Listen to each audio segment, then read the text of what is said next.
Ocean Drive, period.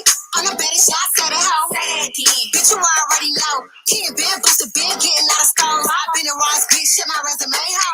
Pretty ass face in my pussy on Fiji. Queen of the South, can't nail ho, see me. 50 bags, nigga, just to get your rocks off. Meet me at the spot, nigga, drop your kids off. If a nigga come short, then his dick stands off. Only for rich niggas.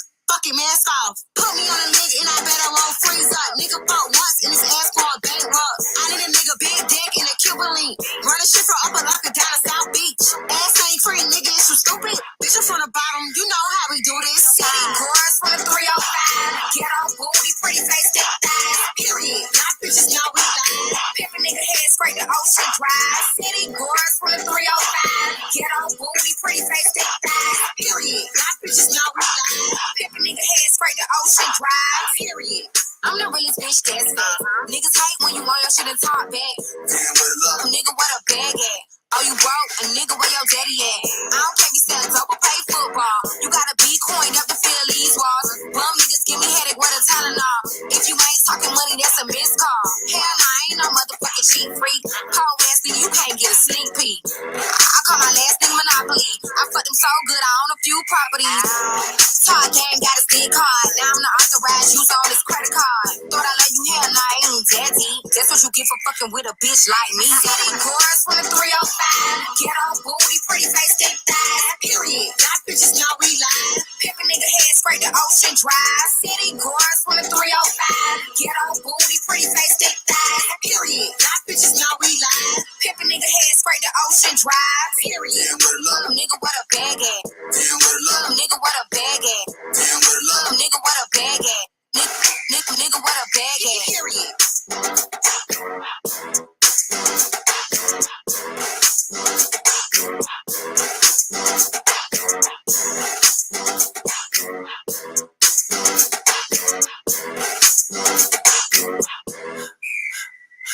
What's going on, Conscious Crew? Y'all heard the City Girls. We is live, baby. Okay, nah. What I want to do is give you guys time to pile up in here, bruh. I see that y'all are piling into the sanctuary, finding your seating. You know that the first 3-4 rows are the first to go because everybody got to be next to Pastor, okay? But just follow the instructions of my wonderful ushers, aka moderators, who will be ensuring that you guys have a wonderful stay, okay? And as you guys are finding your seating, okay, we want to welcome you guys to have a wonderful stream. Absolutely. Okay. This is freedom of speech. We have a all inclusive platform here, so this is not an echo chamber. You are welcome to speak your mind. What we ask that you do is please be mindful of your cuss words. Please misspell them. And if you can reduce your emojis and using all caps, it'll greatly reduce the spam that sometimes gets triggered up when any of those three things are taking place, okay? But we want you guys to enjoy yourselves, speak your mind, etc. Do you, as you guys are piling into the sanctuary and thumbing up the video. You guys know that thumbing up a video is how you help to get a live stream or a content into the proper algorithm. So please thumbs up as you're coming in. It don't cost you nothing. I love you much. And as you guys are coming in, I'm going to continue to run another record and wait on more Conscious Crew members to get in the motherfucking house. Oh,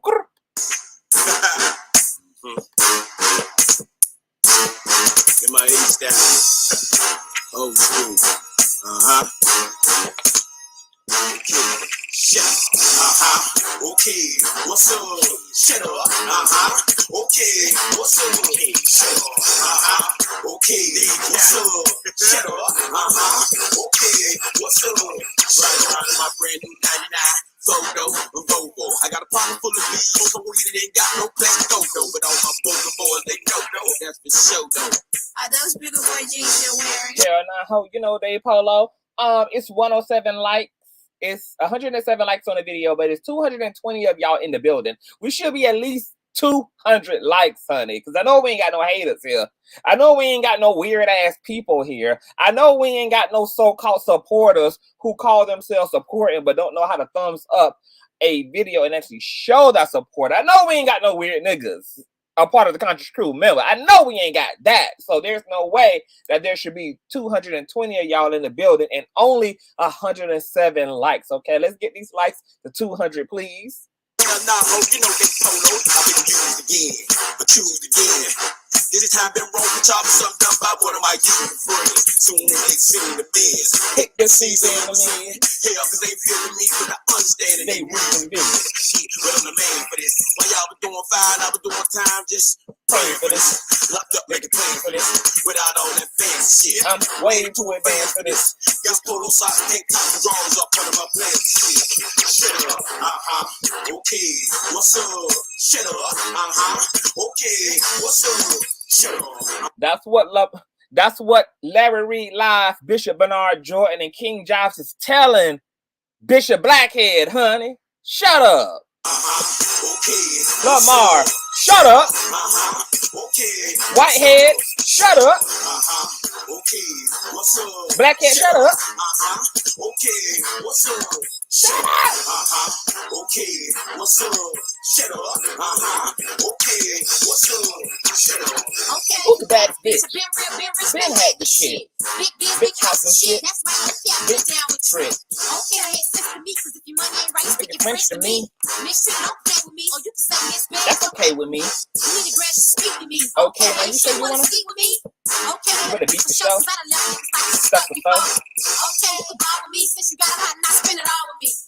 Okay, I know what's up. Okay, I ride. Shut up. Okay. Lamor, shut up. Okay. Blackhead, shut up. Okay. What's up? Whitehead, shut up. Okay. What's up? What's up? CEO got a person to book with us. So wanna come through this, show me love. If you got that phone and raise it up, you got that phone and blaze it up. I got 2 rolls in a fat hole. Late night, I'm ready to bust. Are you okay? Look like got a lot to say. Okay, come with it. Niggas keep high in your hole. What you do that for? Me and money, my pin done hit it. Pin done split it. Okay, playboy. What you say, boy? Don't need one. Bring your whole round stick. Y'all better quit fucking with it. Shut up. Okay. What's up? Shut up. Okay. What's up? Shut up. Okay. What's up? Shut up. Okay. What's up? Shut up. What's up? What's up with the slug in your head of your gun? What's up with the keys to the truck? Your old lady said you got bees in the gun. What's up with the set with the combo? Open that shit, nigga. Fuck all the combo. Say shit. What's up with your hate way? I got birds in the same house waiting. What's up? Where you score the D? I ain't got shit but a quarter key. Nigga, you better not be playing me. You gon' bleed that. You understand me? What's up? You ready to go? You ready to kiss with the blue fofo? What's up? Fuck, nigga, say something. You gon' pop, ready to spray something. Gunplay, how I got the stripes. 2, 4 things, turn out the lights. Gunplay, how I got the stripes. 2, 4 things, turn out the lights. Okay, what's up? Shut up. Okay, what's up? Shut up. Okay, what's up? Shut up. Okay, what's up? Shut up. Okay, what's up? Shut up. Okay, what's up? Shut up. Okay, what's up? Shut up. Okay, what's up? Shut up.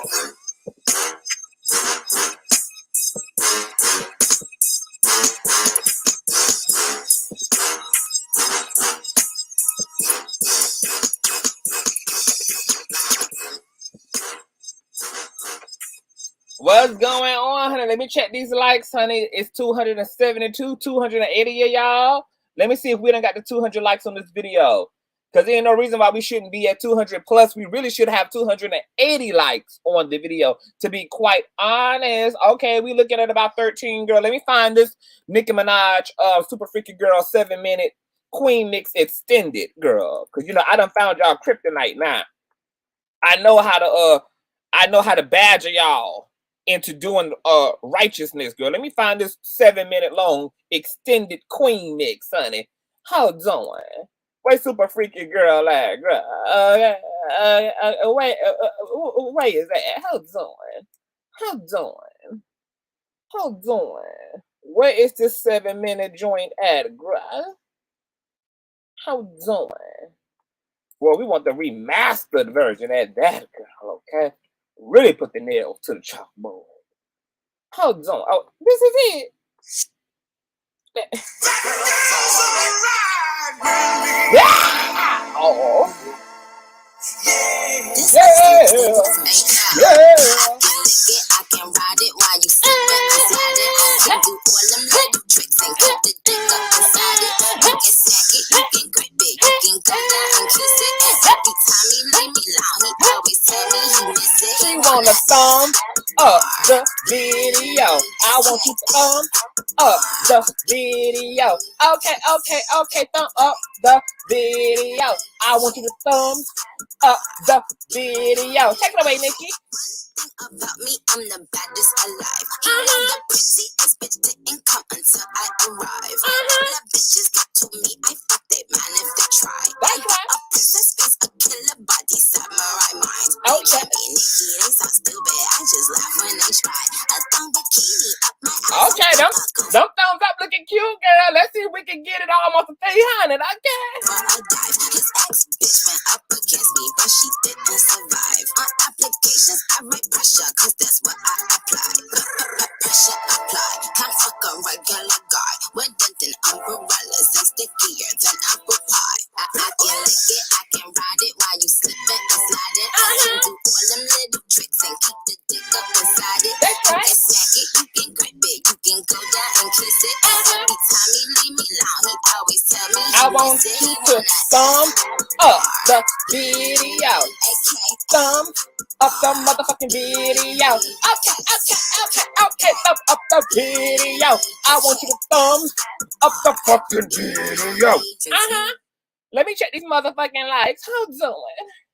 How doing? Y'all ain't done, girl, because Nikki got 6 more minutes worth of time in her, honey. How doing?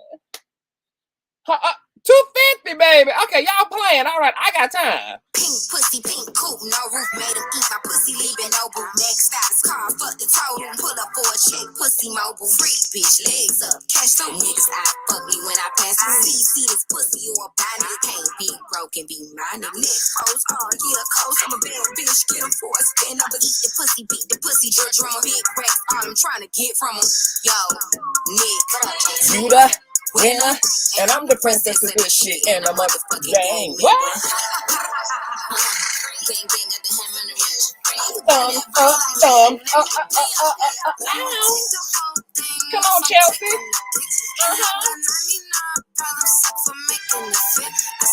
Bitches many me's and it's making me sick.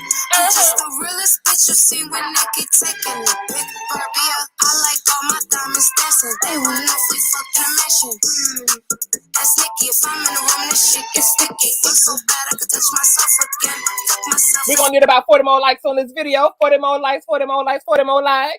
My toes, he wanna fuck on all my friends. I'm too rich for an OnlyFans.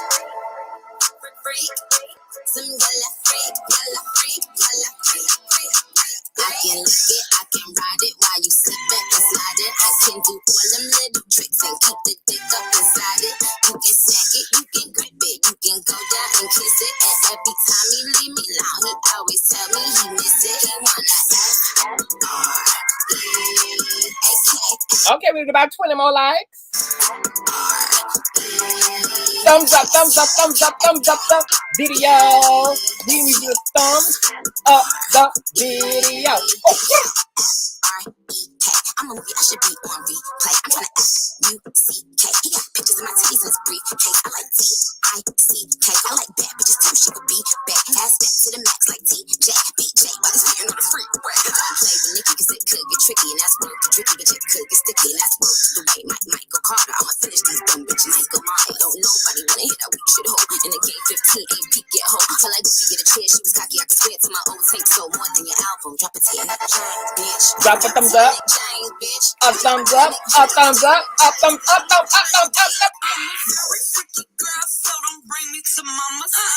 Pull up with that blicky sticking out of my product. And I ain't going if you broke, so go get you some dollars. I get my own, you know the saying. More money, more problems. You like a freaky pussy squeaky. Give me that tongue, make it leaky. I make it wet, nickname Fiji. Let him record and turn it to Mimi. They know me, see me. I'm on his man, I told him to leave me. You don't love me, you let it on free. Ain't playing my heart, better play with your wee-wee. Tell me leave that bitch alone, she ain't fucking you right. You can beat it, but you gotta wear a glove like Mike. You know the dick real good, he be doing it right. I'm talking Thumbs up, right? My phone every other night, but I can't argue with no bum bitch. I'm cool, J, take your LL, and I'm too proud to ever kiss and tell. You niggas finna 40 right at Chanel, then I slip. All right, baby, cut the record, DJ. It's a shame how I just gotta beat y'all and girl, why I got a Bishop Lamor, y'all?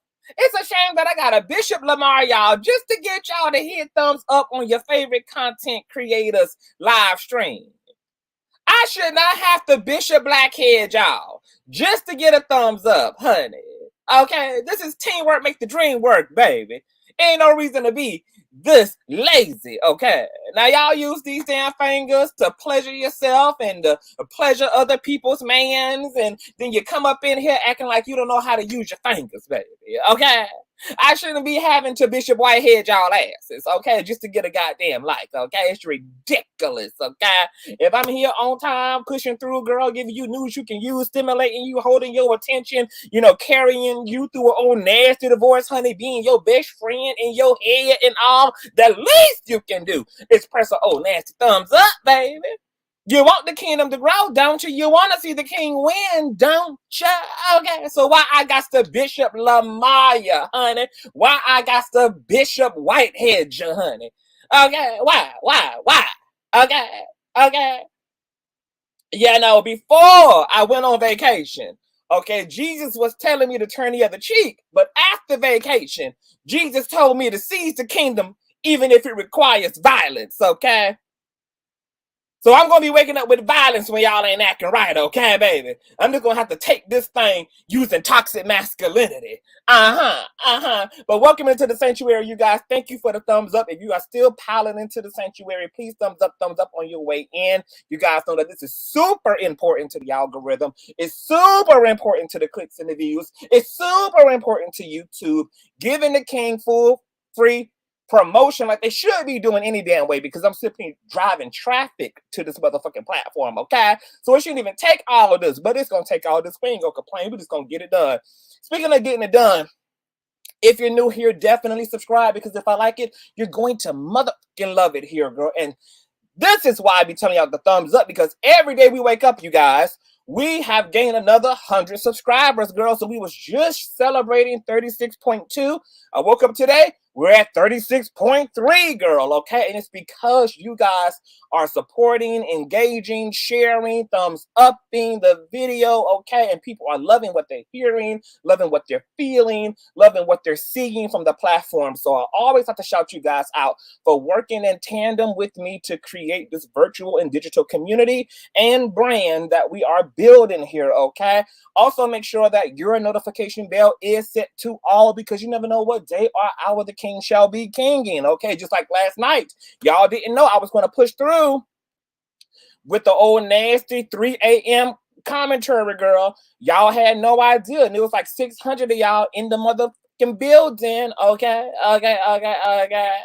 So y'all didn't know that. You didn't know that. So you got to keep your notification bell set to all, honey, because you know, you don't know when the Lord is going to give me a divine revelation, okay? You just don't know when it's coming. So I need you guys to definitely make sure that your notification bell is set to all. And if you don't mind, please share this stream out. You guys know that we have a polygamous and polyamory community here. I do not practice monogamy, so you got to share CTV. You can't be stingy with the cootie cat, honey. You know, it's enough CTV for everybody to go around, so your needs will always be met, okay? So you can't be holding me hostage and keeping me to yourself, baby, okay? We got to evangelize the CTV presence across all the lands of the lands, okay? Now, with no further ado, let's go ahead and push the fuck on through.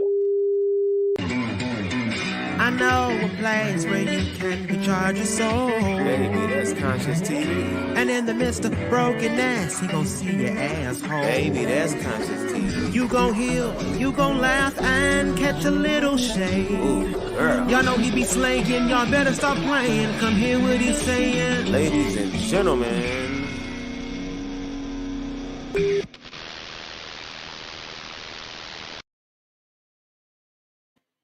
All right, you guys, welcome into the sanctuary. It's too many of you guys to speak to, but I'm happy to have all 500 of you here. Continue to thumbs up, girl. So let's just go ahead and jump straight into it, you guys.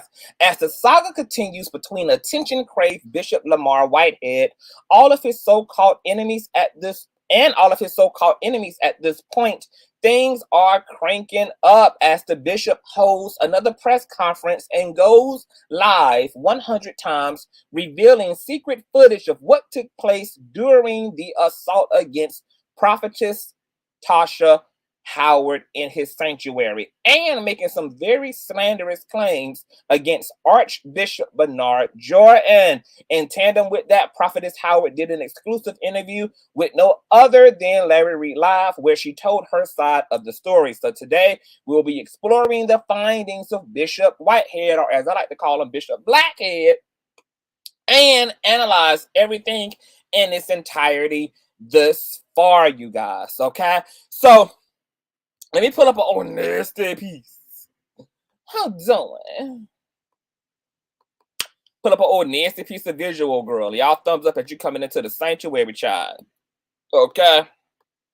First of all, let me tell y'all, I was going to come to you guys live and in color, girl, but I was tired as hell. So I said, you know, I'm just going to podcast it, girl. But I was going to give y'all an old nasty, sickening visual, child. But, you know, the Lord just didn't bless you like that today, okay? But I'm here nonetheless, y'all. So just to give you a little backstory, right? You guys know Bishop Blackhead was robbed shy of 2 months ago on Sunday in his so-called church during a live streaming of the sermon, girl, okay? His rings, his necklace, his bracelet, his ankle bracelets, his wife's earrings and necklaces and pearls and diamonds were all snatched, girl. Some totaling $1 million worth of jewelry allegedly stolen, honey, and ran off with. After that event, the public began to speculate over the nature of the robbery, whether it was sincere or whether it was premeditated in a setup on behalf of Bishop Blackhead. Amongst those who were speculating were, of course, media titan Larry Reid Live and church commentator King Jives, okay?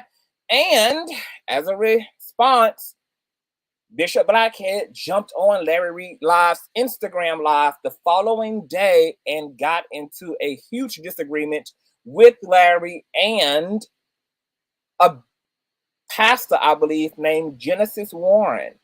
Okay? He fat shamed Genesis, called her all types of ugly and obese. He called Larry the F word. And that eventually led to him filing a lawsuit against Larry Reid and King Jives, who were making allegations that Bishop Blackhead was connected to street gangs and thugs and criminality. And so he has since filed a $20 million lawsuit against King Jives and Larry Reid, who have not yet been served. So this is just a filing as of right now. But Bishop Blackhead is claiming $20 million, $40 million in total in damages, okay? Now, things have cranked up because in the same church where no proper protective infrastructure has been made as a result of the robbery, there was an assault on a Black woman by the name of prophetess Tarsha Howard, who attended last Sunday's service, and she was choked, yanked up, and pushed out of the church by the so-called man of God himself, loud, live, and in color. Tarsha allegedly sustained injuries to her neck. She was bleeding. She had whelps, and police presence was heavy. Both Lamor and Tarsha were taken down to the local precinct. Allegedly, the bishop was released and his charges were dissolved and he did not get booked, but Tasha Howard, the woman who was assaulted, was booked, and she was given a charge of trespassing and disrupting a religious ceremony, okay?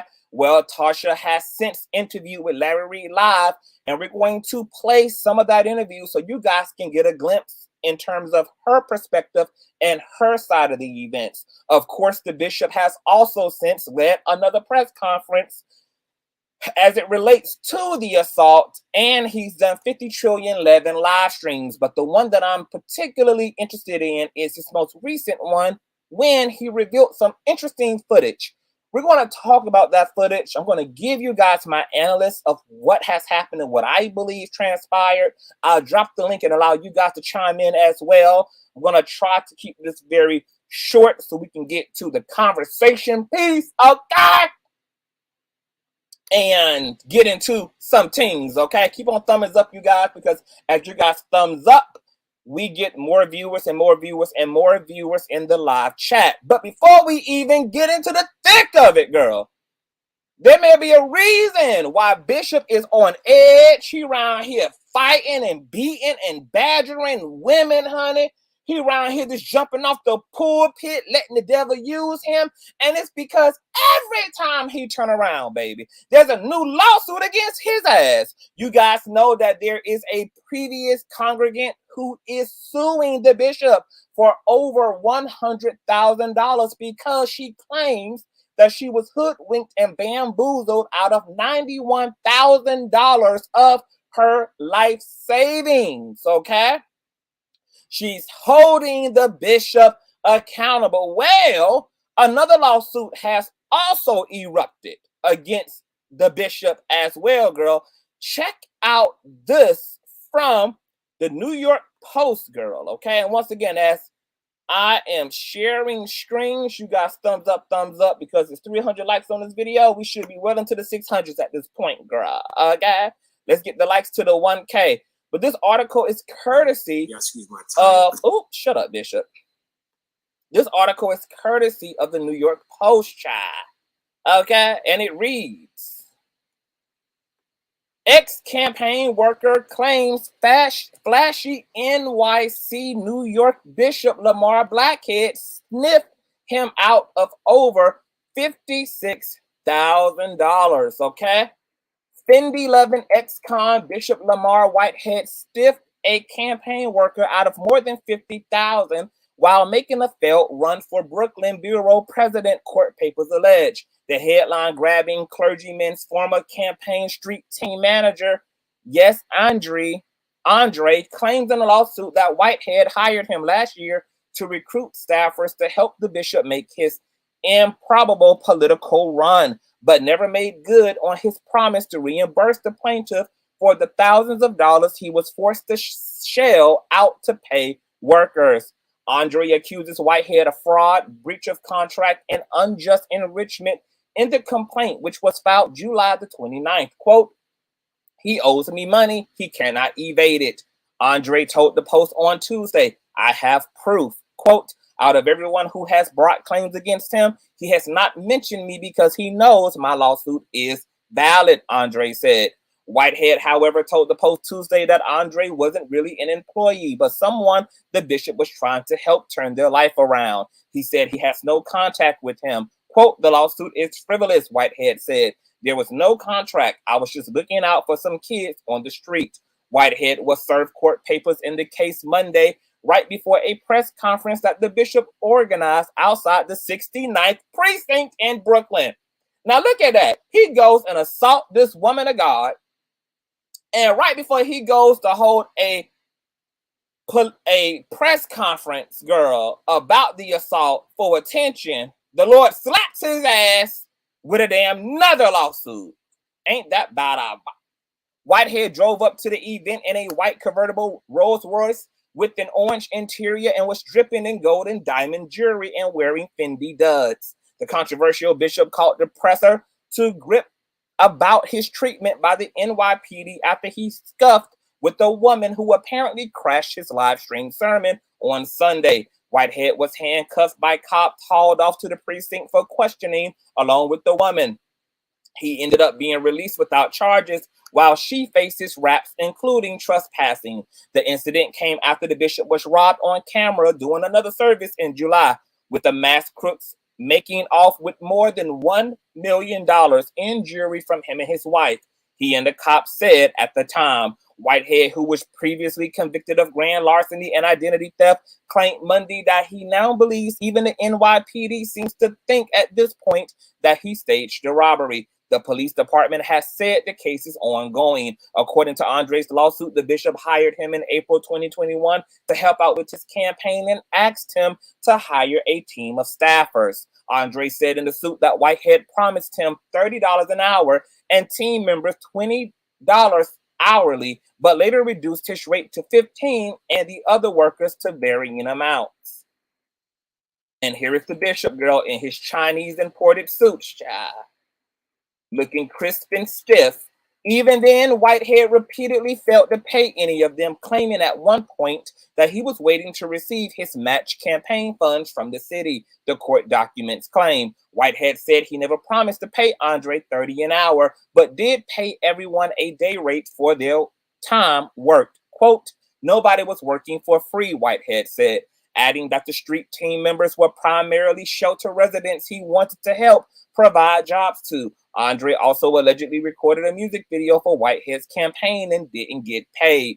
The lawsuit claims that Andre has not been reimbursed for $56,684 in expense.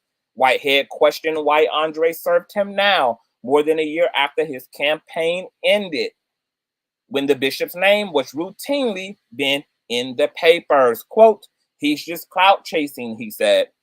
He sees other people putting frivolous lawsuits against me, and the Post is doing a story on it, and that's why he had them serve me right in front of Post reporters. Whitehead also said his former street team manager visited his church and sought his help in July. The same month, Andre filed the suit, baby. Okay, now what's interesting, baby, is that the bishop's most recent I'm about to go press conference was in front of the 69th precinct, okay? The 69th precinct. I find that to be interesting because I think that's wisdom, okay? The bishop said, look, I'm tired of being stampeded and I'm tired of being damn robbed. From now on, I'm just going to hold Sunday service in front of the goddamn police department, okay? So I think the bishop might be on to something, honey. Okay, bishop, go ahead and continue to give the people, the men and the women, okay, the word of the Lord right in front of the damn police precinct, girl. Right on the steps is your new pulpit, girl. Okay, so shout out to the bishop for some wisdom. Hopefully he continues, okay, to hold his sermons on the mount right on the damn side of the damn police department, okay? Now, with the bishop being served the new lawsuit, girl, he's probably even more pressed for cash because he's going to have to, quote unquote, metaphorically speaking, rob Peter in order to pay Paul, okay? So I'm sure that his lawsuit against Larry Reid is something that he's looking to take seriously because he looks at Larry as a money grab, girl, and he already owes one lady allegedly over $91,000 and now another individual $56,000, and only God knows how many more damn people are going to come out of the woodworks. Now the bishop has been prosecuted, indicted, and had to serve time for identity theft and fraud and thievery and deception and scheming and scamming, girl. I don't know who's worse, him or Marlo Hampton from the damn Real Housewives of Atlanta, sugar, okay? I was, trying to do an ancestry DNA test to see if them two were damn related. Are they brother and sister, girl? Were they separated at birth? Are they twins, girl? What is the tea, honey? But I didn't find any findings that Marlo Hampton nor the bishop were interrelated. But maybe they related by spirit rather than by blood, baby. Because, I think people got energy families, child. Okay, but that's a whole nother story for another day. Okay, now the first thing I want to get into, you guys, is Tarsha Howard's interview, okay, with Dr. Larry Reid live. Now, she stated in this interview that this will be her last and only time speaking. She's zipping her lips. She has retained lawyers, okay? She will be pursuing what need to be pursued. and she wanted to speak to some of the allegations made against the big lip Chinese wearing bishop himself. So we're going to listen to some of her sentiments in this interview, and shout out to Dr. Larry Reid for the exclusive. Okay, now you guys know that I don't necessarily have to run a fair use doctrine, but I'm going to put it up anyway because I'm already in the habit of doing so. But my mentor would never have a problem with me using any of his intellectual property because it's our intellectual property. Okay, now, as I am sharing my screen, you guys go ahead and share. I'm going to not mute myself initially. So what I need you guys to do is give me a 1 in the chat if the audio sounds clean. If you guys get an echo, give me a 2, okay? So listen to this, turn your earbuds up until they're stuck. And let's get into what Tarsha Howard has to say about that unfortunate Sunday interview on this matter. And I have retained legal counsel. And so with that being said, I don't know what the other party has been speaking of over the last 24 hours. I am getting text. Okay, I think I'm getting a 2. Are you guys getting an echo? Okay, let me mute myself and rewind it back a little bit. I'm going to mute myself. If once I mute myself and start playing, give me your 1 that everything is good.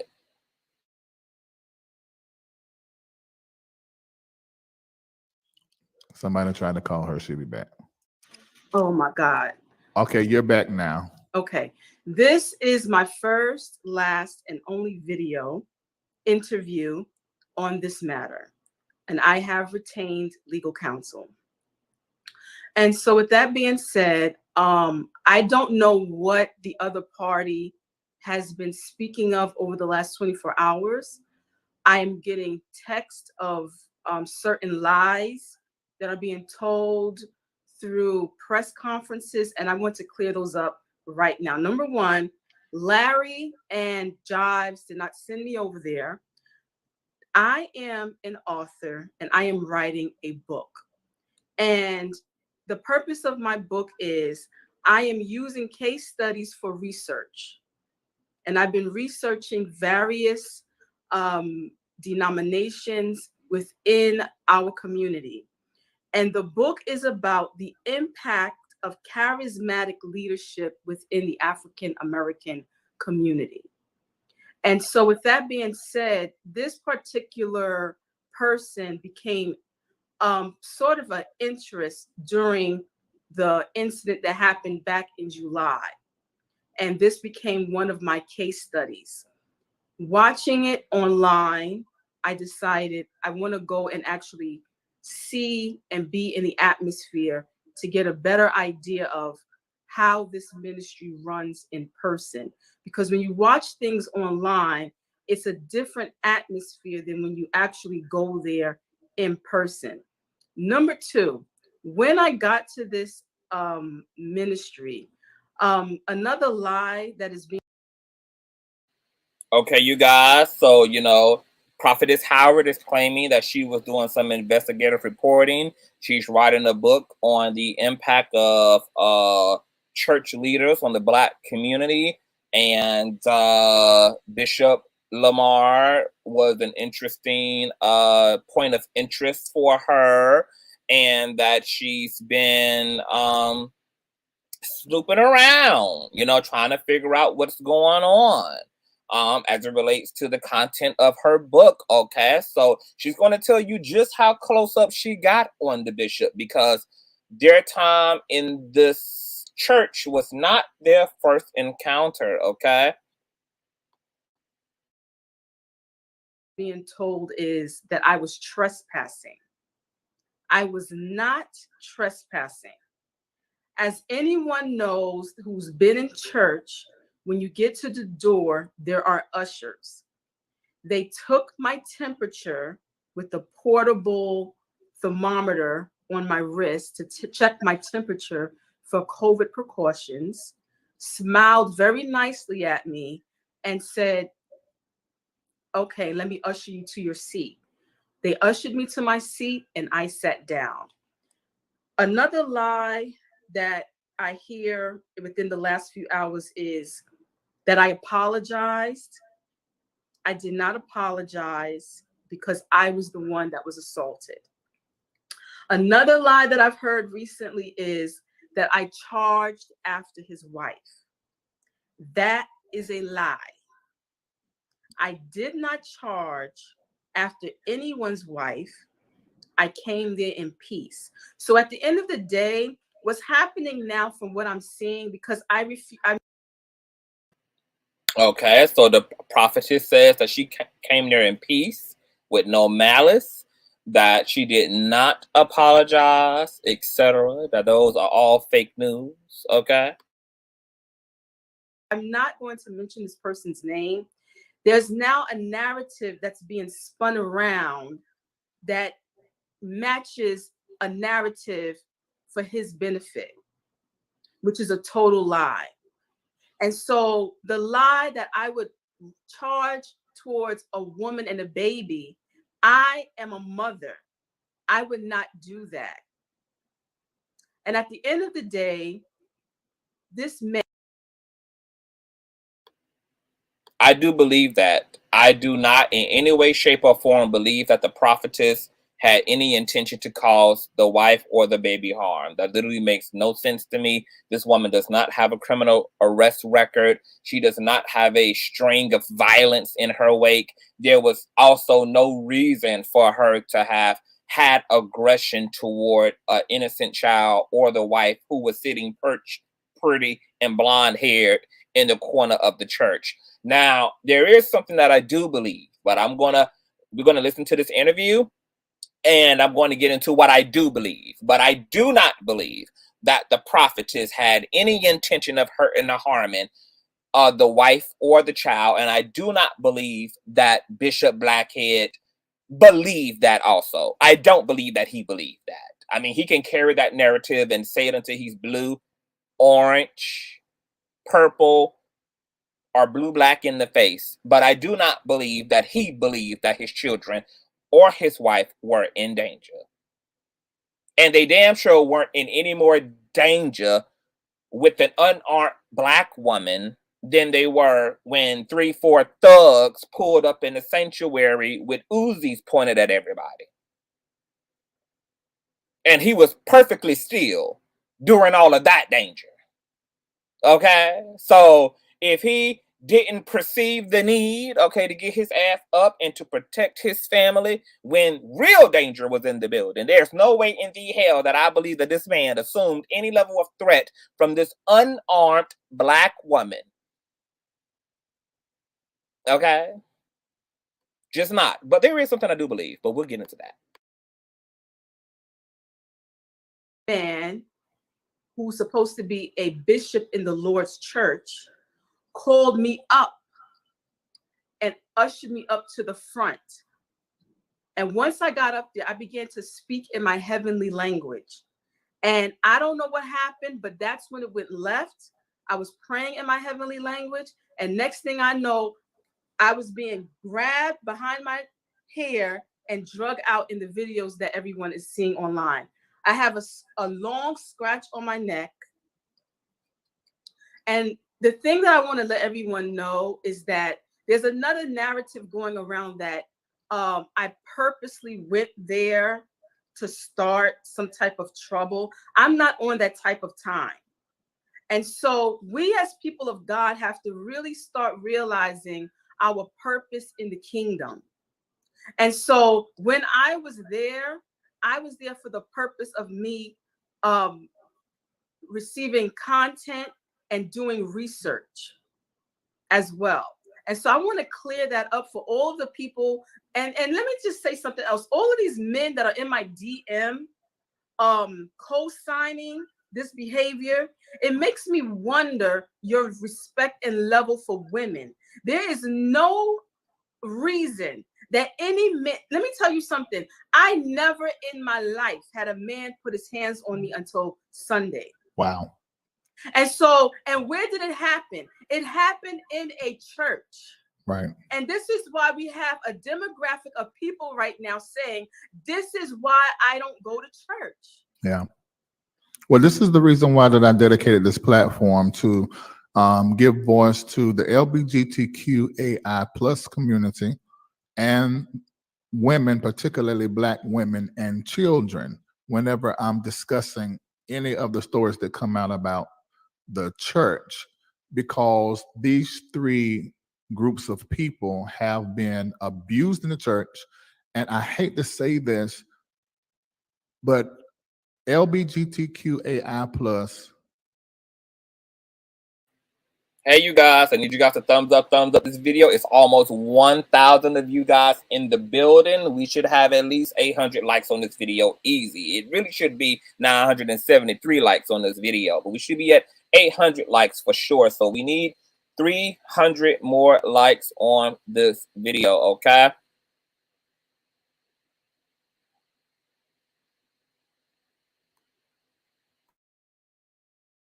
That the Spirit had in that utterance.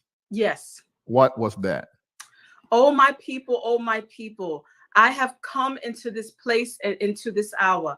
I have given my word to my prophet, and I have come to set order, to set order, to set order, to set order. Okay, so. Okay, so the prophetess claims that is what the interpretation of her tongues was, girl. Okay, that, you know, the church needs order, that the Spirit of God has came to establish order, holy, okay? Now, y'all know that Bishop Blackhead was in there speaking Moroccan and Scooby-Doo tongues and shit, girl. You know, so it was all type of powers and things that work in the sanctuary that Sunday. All right, now, for those of you that are outside the Christian faith and do not understand the operation of the prophetic gift or the office of the prophet, when we begin to speak in tongues, our scriptures tell us that mysterious things are happening, messages and things are being downloaded from Father God into our spirit that may show up in our sleep later, may show up in our life later, and give us the message that is in that communication.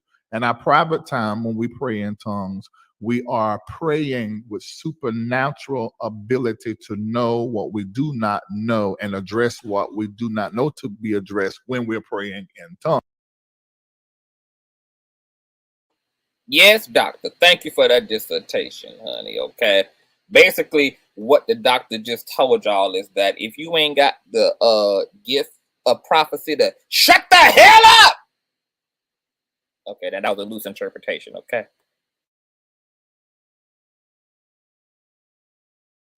Wow. And see, that was interesting to me. Do you think that the officers arrested him because of that scar? You know, I don't know. I don't know why. I don't know why that transpired the way it did.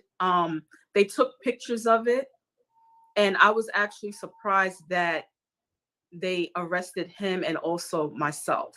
Okay, so let's talk about that. Okay. We knew he got arrested, but there was no paperwork coming up online. And now what I have found out is that he was doing a whole lot of talking, and it's possible or alleged that his lawyer got involved, and they did not book him. Okay. So, but they came back later, or did they do it at the same time and arrested you? It was simultaneous. And I don't want to speak too much because now I've retained a lawyer. Now, I'm going to assume, okay, you know, I spoke in tongues once in my life. That's how I know I'm absolutely going to heaven. So all of y'all who ain't never spoken in tongues, I just want to know you're on your way to hell, okay? But you got to, you know, get the tongues up out of you at least once. I mean, I ain't talking about what you and your man do on Valentine's Day when your mother-in-law babysit the kids, okay? I'm talking about spiritual tongues with the Lord. But some of y'all are saying, well, doesn't there have to be a translator when it comes to tongues? Well, I'm going to assume, like any other language, that if you are capable of speaking in tongues, and you also have the gift of interpretation, just like speaking any other language. You know what you're saying when you're speaking Spanish. You know what you're saying when you're speaking English. You know what you're saying when you're speaking Chinese. You know what you're saying if you also have the ability to translate, okay? And maybe some people who speak in tongues also have the gift of interpretation as well. Now, most people probably don't have the gift of interpretation, but I assume that there are some people who are both-handed, honey. They can speak in tongues and they can translate, okay, the language of the angels. But what I will say is that I did see him at the precinct when I was there. I don't know what happened to him after I was there. Let me get clear. I want to get a proper visual. So you and him both saw each other at the police station and you were both in handcuffs? Yes. Okay. He did not go to booking, which is what I heard, but you did. What was the charge? For me? Yes. Trespassing, and a charge that the judge said he has never heard of, and he's been a judge for 22 years, and it's called disrupting a religious service or funeral. Wow. So. Wow. Now, how are you feeling?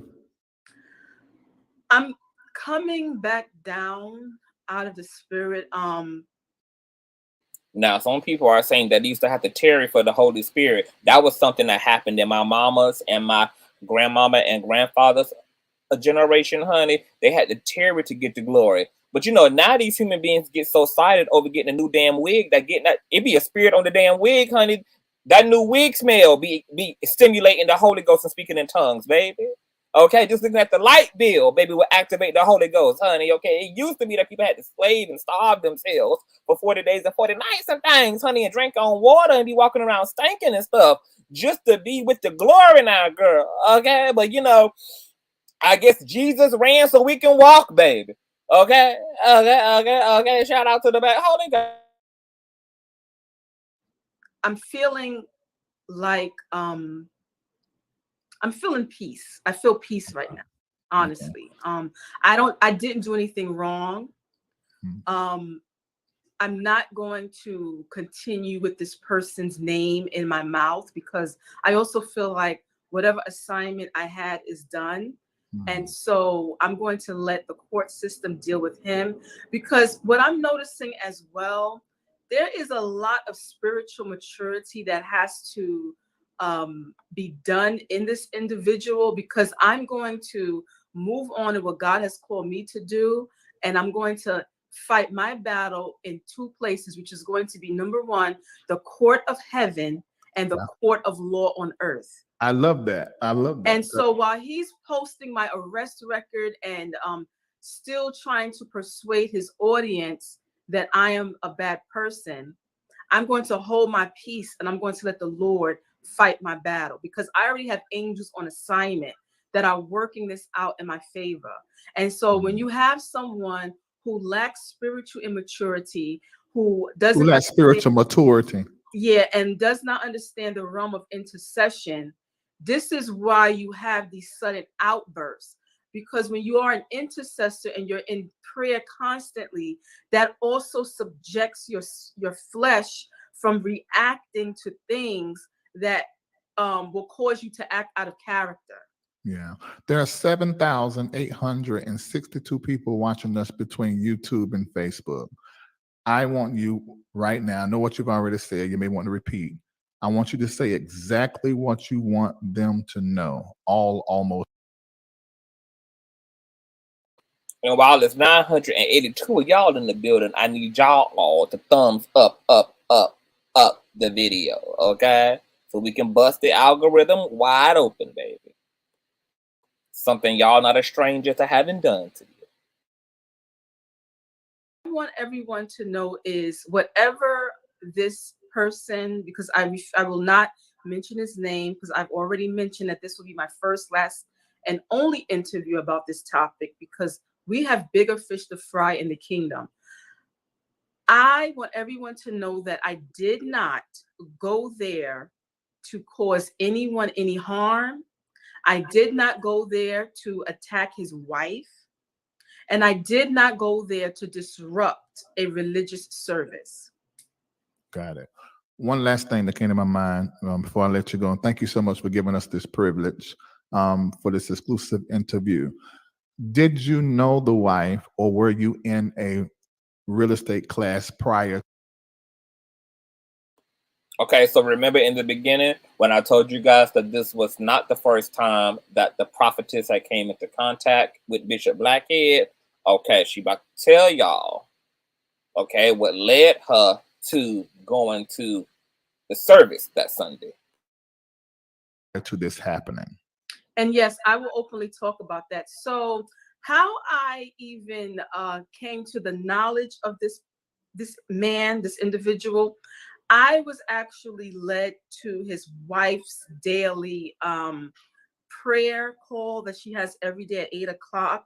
I was someone sent me the link one day and I started tuning in. And around that time, I found out that this man was her husband.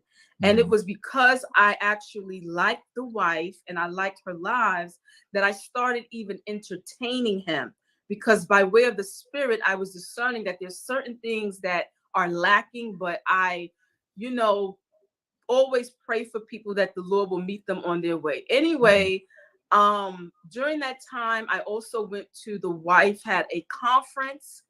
And my very first time meeting this man was at his wife's conference. I walked over, I said hello to him because these are people that at that point I was only seeing them on social media. And when I walked over to him to greet him right away, his spirit was off. He told me that my face was greasy. And so I was like, okay, I'm not going to engage you anymore. I felt like there was also a mean spirit there. So my first impression of him was not a nice person. And so some people would say, well, why would you even sign up for the real estate class? Once again, I don't just throw people to the side right away. I was following his wife and I said, okay, I'll sign up for the class. I wanted to see if whatever he was offering in the class was something maybe that I didn't know, because I was also looking to invest in real estate.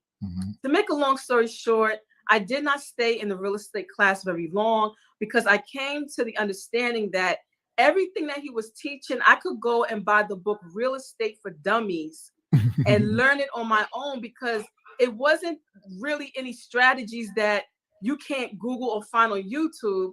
And second of all, the Lord was like, you're already in an atmosphere where you're getting the proper spiritual consciousness for wealth, which is the ministry that I'm in. So this is antithesis or whatever. Shout out to the 1K in the chat. For those of you who are asking for my donation options, they are in the pink scroll at the bottom of the screen, which has my Patreon, my email, my PayPal, my Cash App, which is $Consciouztv. PayPal is paypal.me, Consciouztv. Thank you in advance, and shout out to the 1K. Please continue to thumbs up, because as you guys thumbs up, this is why more people are piling into the stream, because you guys are thumbing up and YouTube is promoting the live stream. Okay, so thumbs up the video. You want to call it, anti against what I'm trying to learn. And then the fourth reason why I got out of there was because when they started asking for social security numbers. And so I said, well,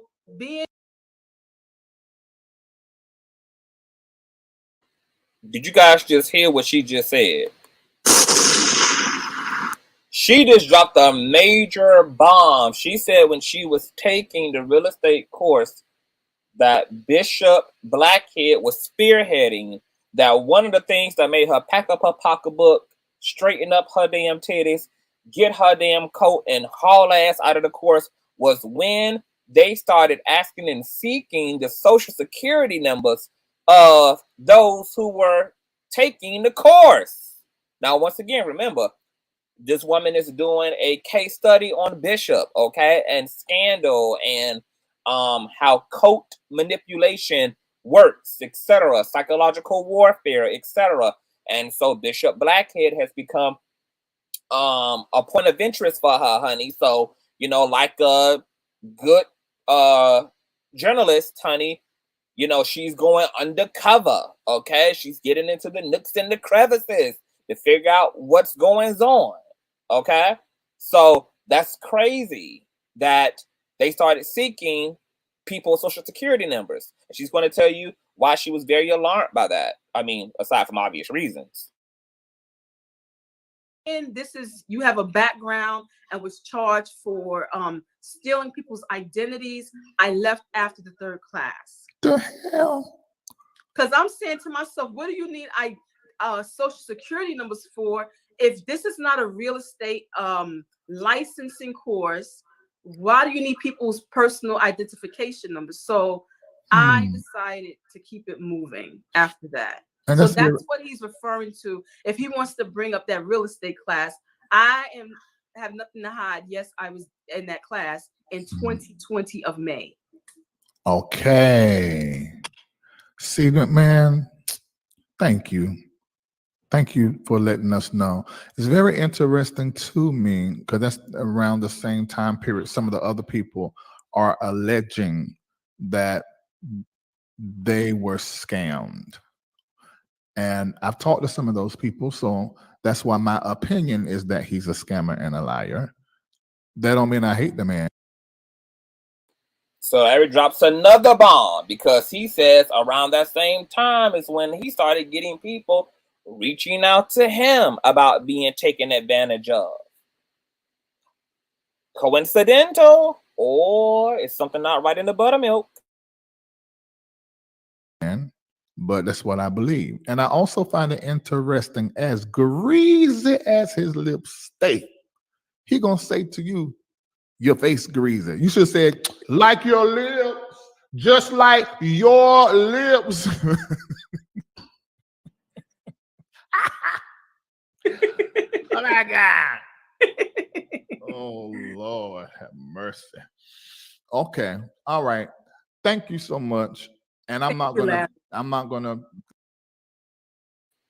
Okay, so y'all just heard from Tarsha Howard, prophetess, author, influencer, etc. Girl. Now she just told y'all from her own words. Now y'all gonna believe what you want to believe, okay? But what she said was that she got interested in this man because she's writing a book about cult followings and, you know, how people use their titles and their power and their influence to manipulate, to exploit, etc. for obvious reason. Bishop Lamor showed up on her radar because he's now a thing. So she began, well, I don't know if that's when she started, because I think she'd been on his trail for a long time now.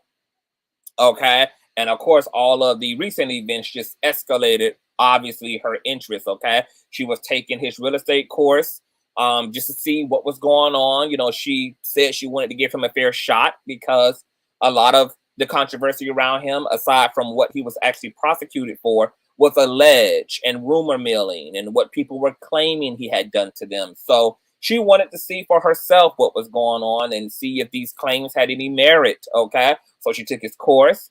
And then she saw that he started asking for social security numbers.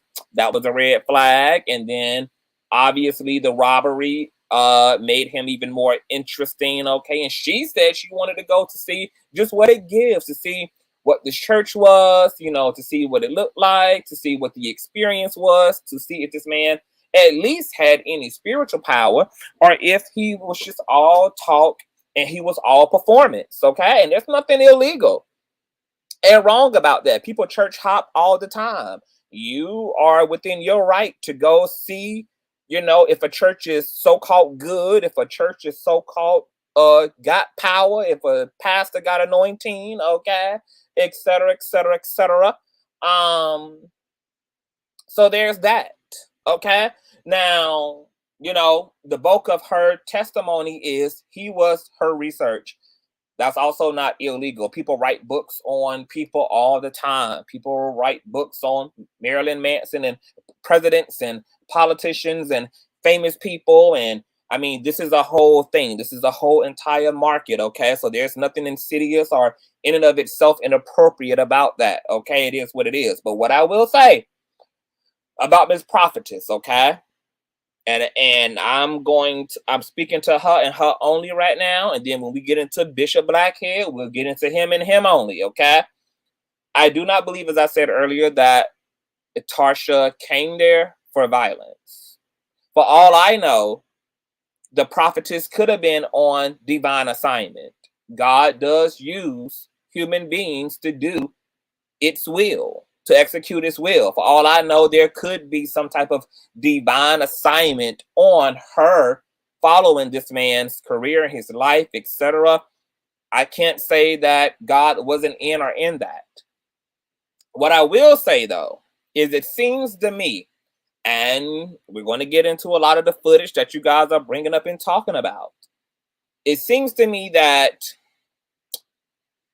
prophetess, during this confrontation, allowed herself and her ego to become the assignment. I believe that all the way up to going to the church, God was more than likely using her. But when the confrontation between her and the pastor got to going, the spirit of petty, the spirit of carnality, the spirit of ego, the spirit of humanness took over her, and she became Tarsha, not prophetess. When she was seated, doing her thing, all the way up to that point, prophetess. Once he called her out, and they began their exchange, Tarsha took over. Okay? And this is something that spiritual folk got to be mindful of, because the devil will use other people to bring out and to derail you on your divine assignment, because the devil knows you got a humanity too. The devil knows you got a humanness as well. The devil knows that you got insecurities, that you got egotisms, that you have a temperament as well. As saved and sanctified as any of us can claim that we are, the devil knows that at the core and crux of it, we're also just as human as we are divine. And when you don't cover yourself before these things, especially when you know you're on a mission and you feel called to the work that you're doing, when you don't make sure to pray and cover yourself in the glory, baby, you can leave yourself susceptible and vulnerable to the schemes and the scams and the wickedness and the hellish agenda of the powers of hell. Okay, and that seemed to what had prevailed against the prophetess. That she took an exit off divine assignment. And she let her humanity stand in place of her divinity. And between Bishop's humanity and Tarsha's humanity, everything culminated like chemicals that are not compatible, that explode upon contact. Now, we're going to get further into, well, I can just say it now before we get there. Shut up, Joshua. Talking about picture. Shut up, Joshua. You don't know me. And so there's that, right? Now, I know a lot of people are saying, and we are going to look at the footage.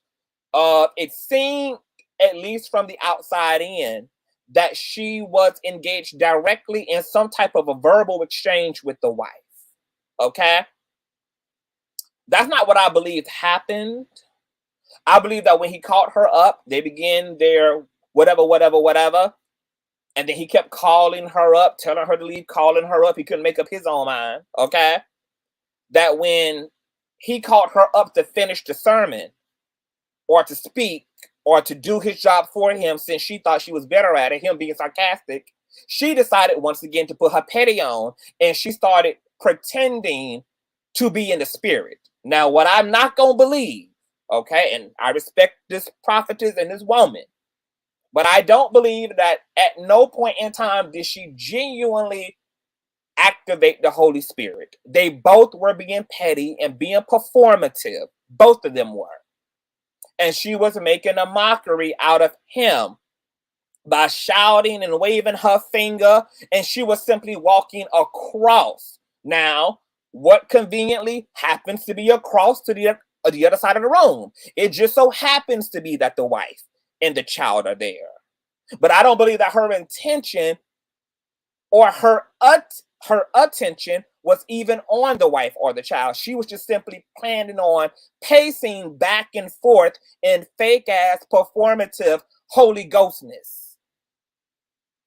Okay? That she was just going to pace back and forth from left to right and try to outshout him, try to out Holy Ghost perform him. So here it is, you got Moses and the damn musicians of Exodus, okay, throwing their rods down, seeing who God got the bigger piece, okay? And he conveniently knew that she had just fucked up by walking past him. And he grabs her because he knows that he can conveniently justify him laying his hands on this woman because she happened to be walking in the direction of his wife and child.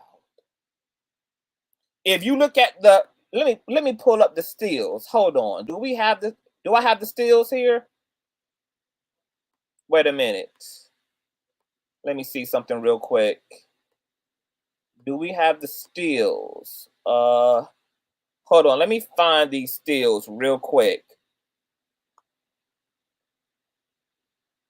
Let me find these stills real quick. Bishop Whitehead assaults Tarsha. Hold on. Let me find these stills real quick. I want to show you something really, really, really interesting. Okay, here it is. Let me go ahead and pull this up. We do a critical thinking over here, y'all. We get analytical, we get intellectual, we get silly, we get goofy. We do it all over here, okay? You guys make sure that you thumbs up this video, okay? I want to show you this still frame right here. Take a look at this. Let me minimize myself. Look at his face. This man was already filled with ego. He was already there. He was already there. When he caught her up, he had already decided that if this mother-loving biddy do anything out of order, I'm snatching her motherfucking ass up. Matter of fact, it was a setup for Tarsha. That's why I said everything I said. She gave up her humanity for her divinity, and she didn't clock the way that Bishop was setting up the bear trap. He knew she was on her goofy shit. He knew she was in her ego because he was in his. He called her ass up there because he knew she was going to play in his face. He know damn well she wasn't coming up there to literally finish his sermon. That she was on her petty shit. And he decided if she make one wrong damn turn, he was yoking her ass up, and she walked right into the belly and the snare of the beast. She walked straight into it. And when she began to pace herself forward past him, oh, he already had the narrative locked, baby. She trying to attack my baby and attack my family. She trying to come for my family, baby. See, this is how clever the enemy is. When the scriptures say that the enemy be roaming and seeking whom it can devour. Scheming and scamming, baby. Scamming and damn scheming. Now, if he was a professional scammer, according to his own criminal arrest record, how much more manipulative is from Imano to Imano. He already has a track record of being scandalous and manipulative and pussy popping, cleverly getting over on people. Isn't that what all of his lawsuits are based upon?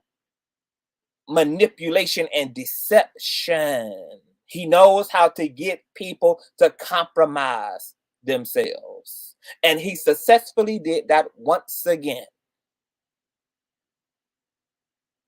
with Miss Tarsha Howard. But Miss Tasha Howard also played into the circumstances that led into all of that, because she should have been on her divine square, especially if she's going to come back to us and sit in an interview and proclaim herself a prophet and a woman of God, but not speak with any level of accountability in terms of where she dropped the ball. And what's very unfortunate, I think, is that sometimes we think that us taking share of our actions means that we are letting the other person off the hook, or that we're justifying our perpetrator. It's not. You're just taking accountability for the part you played in the train wreck.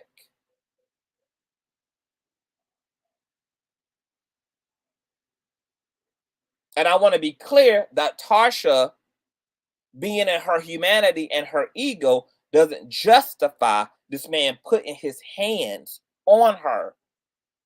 But at this point in the game, she had already knew what his past was. At this point in the game, she'd already had known he was a convicted felon. At this point in the game, she had already felt some icky, sticky, gooey stuff by being in his course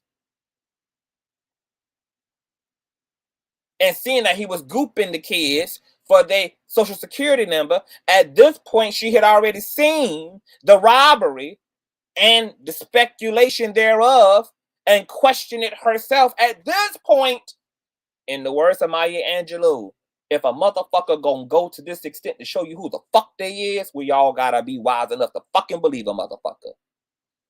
Don't think that you're gonna be made the exception to the damn rule. You played in the face of an untamed beast, and the beast reached through the cage and bit. And it'd be one thing if Tarsha didn't believe that the bishop was corrupted. It'd be one thing if she believed that he was innocent and he was virtuous and he was a good man and he's been wrongfully incriminated but she didn't. You believed he was a bad guy. And then you played victim in part when the bad guy showed you he was who you thought and believed he was. And she got to take accountability for getting this close to someone she deemed a bad guy. You walked right up on the bad guy. You walked right up on the enemy. And in the words of Miss Tiffany Haddish, you wasn't ready. But we're going to get into Bishop's ass as well, because the pendulum swings from the left as it does to the motherfucking right. Oh, yes, it does. So, I don't believe that this woman had any harm or ill intent or any violence in her for the children. But I believe that Tarsha was on her petty shit and she was on her ego shit. And neither one of their ass was in the motherfucking spirit. Because had she been in the spirit would have told her to haul ass. Had she been in the spirit, the Holy Ghost would have told her to remain silent. For anything that she say and do may get her ass threw out the church on her head. Had she been in the spirit, there would have been another way that the Lord would have instructed her to have a confrontation with the bishop. But she walked right into the scheme of the enemy. And it was already bad enough that she was on his turf, where he had at-home advantage. She didn't even have the luxury of having this confrontation on God's ground, but on the enemy's ground, where he has at-home advantage. The Lord does not lead us to be dumb and stupid. The Lord gives us wisdom and allows us to be just as clever in our maneuvering as the enemy is. But she got caught up in herself. You know, she ain't going to hell for it. But it is definitely a spiritual lesson for her. Because in the Larry Reid live interview, she said that he needs to grow up, but so does she. So does she. And this spiritual maturing is something that we'll all be on the journey of our whole entire lives. She's not going to be condemned. She ain't going to hell for fucking up. But it's just a spiritual lesson for her as well. So next time, stay with the Lord, especially if you're going into the lion's den, because you're going to need all of him so that you don't end up bit. Now let's move on into Bishop Dickhead, as Jives likes to call him, and deal with his fuck shit. Okay, let's deal with his fuck shit. Okay. Let's do it. Okay, now the bishop did a live stream earlier, girl. And this is the most interesting of the live streams, child. Okay, now I got this thing time marked off. So we're going to see what it gives, child. Hold on. Let me move some of this shit out the way. And while you guys are waiting on me, please thumbs up this video. Thumbs up the video. Okay. Where I done put this man at, honey? Went to the ring. You tough. All right, here it is. Okay, girl. So we about to get into Blackhead's Instagram Live, girl.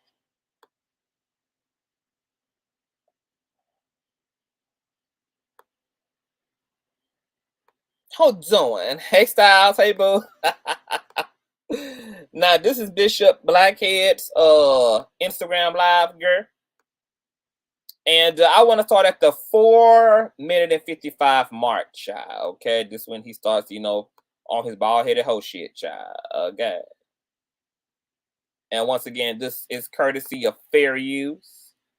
And do I have my fair use doctrine pulled up? Hold on. Okay, copyright disclaimer. Under Section 107 of the Copyright Act of 1976, allowance is made for fair use for purposes such as criticism, comment, news report, and scholarship and research. Fair use is a use permitted by copyright statute that might otherwise be infringing. Non-profit, educational, or personal use tips the balance in favor of fair use. Honey, let's run this beautiful bean footage. But today I'm going to show you. Today I'm going to show you that Larry Reid and if the audio is clean, you guys give me a 1. King Jive, they were the ones that was behind it. I'm going to show it to you, right? I'm not going to talk to you about it, but I'm going to show it to you, right? Yeah, excuse my tire, because I'm about to go work out. Yeah, I stay healthy, and you know, you never know when you got to get in the ring with one of these punks. I already asked Larry Reid. I already put it out there. Listen, let's go into the ring. You tough. You know, you beat up on all these other pastors. Come beat up on me. Let's get into the ring, right? Let's raise some money for a charity, right? Let's get into the ring, tough guy. So Larry Reid, you're a punk. King Jive, you just are full of estrogen. Both of y'all full of estrogen and supposed to have a lot of testosterone, but that's what you are. That's who you are. But I'm going to show y'all today. I'm going to show you today that a punk, says a man who had to steal from other people who made an honest living just to create a lifestyle for himself. A punk, says a man who laid down ass up, face down, and spread eagle when men ran up on his ass, but decided to be a tough guy when it came to manhandling an unarmed black woman. But they full of estrogen, but they have yet to engage a female in a physical altercation. But they're the punks, and they're the ones filled with estrogen. Okay. All right. Let's go on to the next time step, y'all, because he gets into mobile-headed hoe shit, okay? This at the 9-minute mark, okay? I ain't gonna keep y'all all night with this child.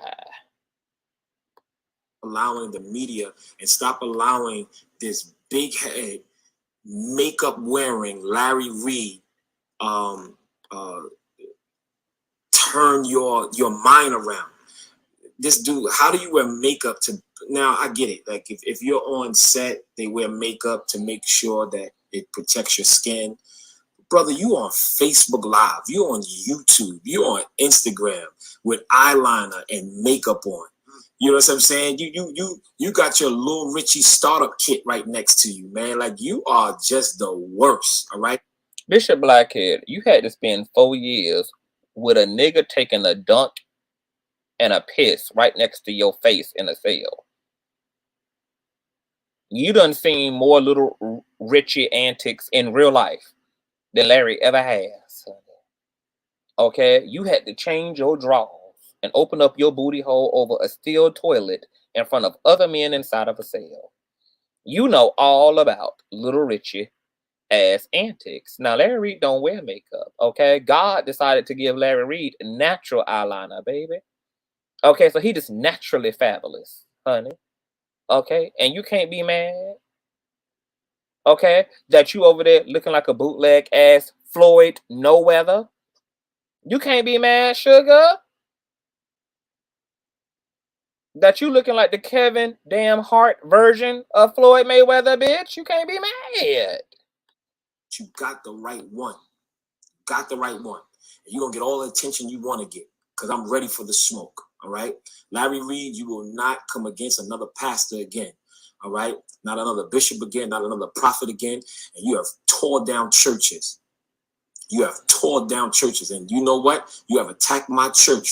And I'm going to be the last church you attack. And I'm going to show the world that you sent them. Whatever you want to say, this is circumstantial evidence right here that's going to show you connected with Jive and you Jive connected to you and those women that came into my church connected.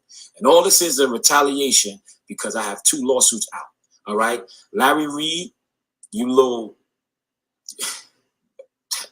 This guy is just the worst. And then we're going to get into all that. All right. So let's get into it, y'all. Let's get into it. Yeah, shut the hell up and get into it, okay? Let's scoot on over to the 13-minute mark. Yeah. All right. My mom's is not no pastor. My father's not no pastor. Wasn't no pastor. You know, I have no pastors in my church. I'm the first pastor and I'm the first bishop of my church. Of my family. Right. So I have no ties in with anybody. Okay. You cannot, nobody can tell me what to do. See, that's what keeps covering up Larry Reid, right? Other people and other pastors and stuff say, oh, don't worry about it. Don't worry about it. Let him go. I'm going to give him a call. I'm going to give him a call. You know, just in case a scandal come out about me, I can let him know. Listen, don't talk about me. And y'all know how that goes, right? But Bishop Whitehead, ain't none of that. Larry Reid, you're a clown. You want the attention, you keep coming at my church, you keep talking at my church, and you keep doing everything, no problem. Everybody say, well, Bishop, you only had 20. Okay, now listen to this because he's about to explain why he lost members. Okay? So if he has a lawsuit filed, right, against Larry and King Jives, and he's trying to prove some type of reputational damage, he's going to have to prove literally those damages. But see, this is what happens when you don't really adhere to quality feedback from a lawyer and you be yabba dabba motherfucking doing all goddamn day and you fuck around like Nicki Minaj and done incriminated your goddamn self while calling yourself trying to sue some damn body. He about to blow all of his damages with this one sentence that he's about to lay out, baby. His whole lawsuit against King Jives and Larry Reid Live is about to completely implode right here. Listen to this.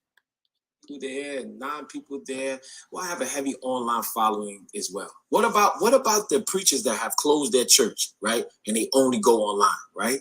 Go online on my pages and look at the numbers that watch my church, right? So I'm not worried about y'all talking about he only have 9 people in his church, 10 people in the church. You want to know why?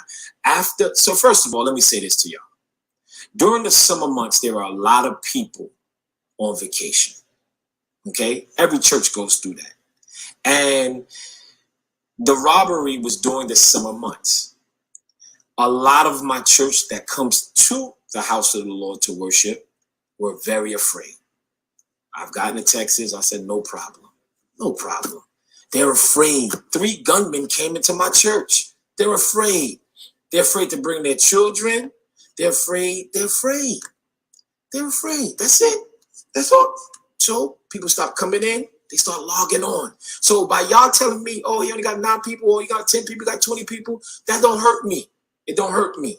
I know what it is. And if it don't, you wouldn't even be acknowledging it. But look at how this Kevin Hart looking ass nigga just put his whole damn feet in his mouth. Okay, how you got a lawsuit that you're gonna have to prove damaged you, but you're online acknowledging that you literally lost members because you got robbed and your congregants got shooketh,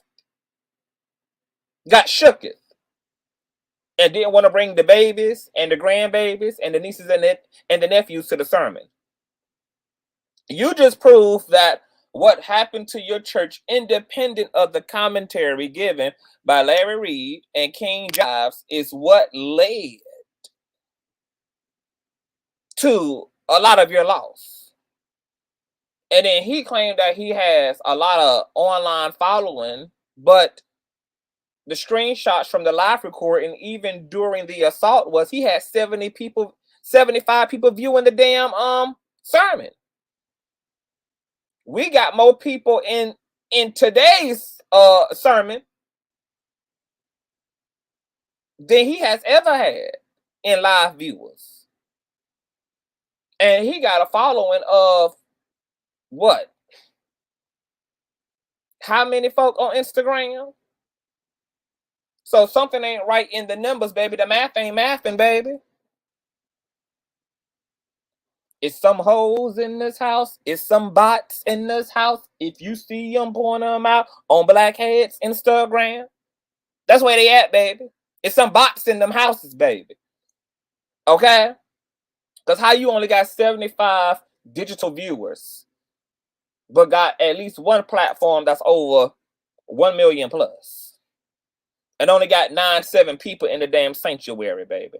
I told y'all in the last live, the damn police done visited the damn church more than the damn presence of the Lord. He might as well give the damn NYPD their own sectional in the damn church. Just scoot them over to the left. Okay? You can't be buying all them goddamn packages for followers and stuff on Instagram, honey. That's the shortest way to get you to get your little account deleted, baby. But I just wanted to point out how he just basically proved that no damage came to him. You lost a lot simply from the robbery itself. And rightfully so, people should have been smart enough to not attend the damn church. Especially since you ain't put no preventions in place.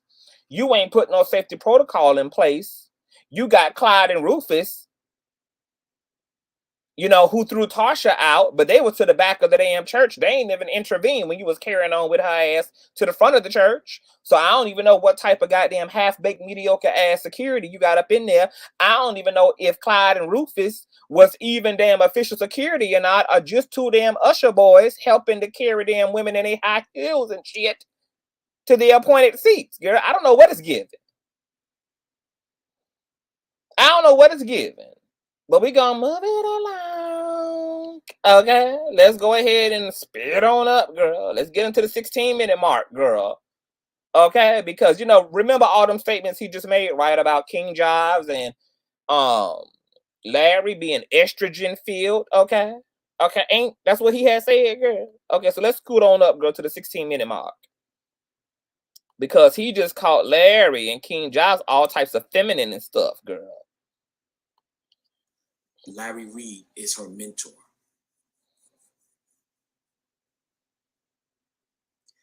I'm about to show you some videos. That's it. I'm about to show you some videos. I ain't gonna show you everything because I want to see when they keep on. I want them to keep digging their grave because they don't know what I have. They don't know what I have. I'm from a little town called Bucktown, Brooklyn. I don't have to tell me I look like a bishop, but I am. God made me who I am, and I'm not afraid. So y'all can talk about all you want to talk about.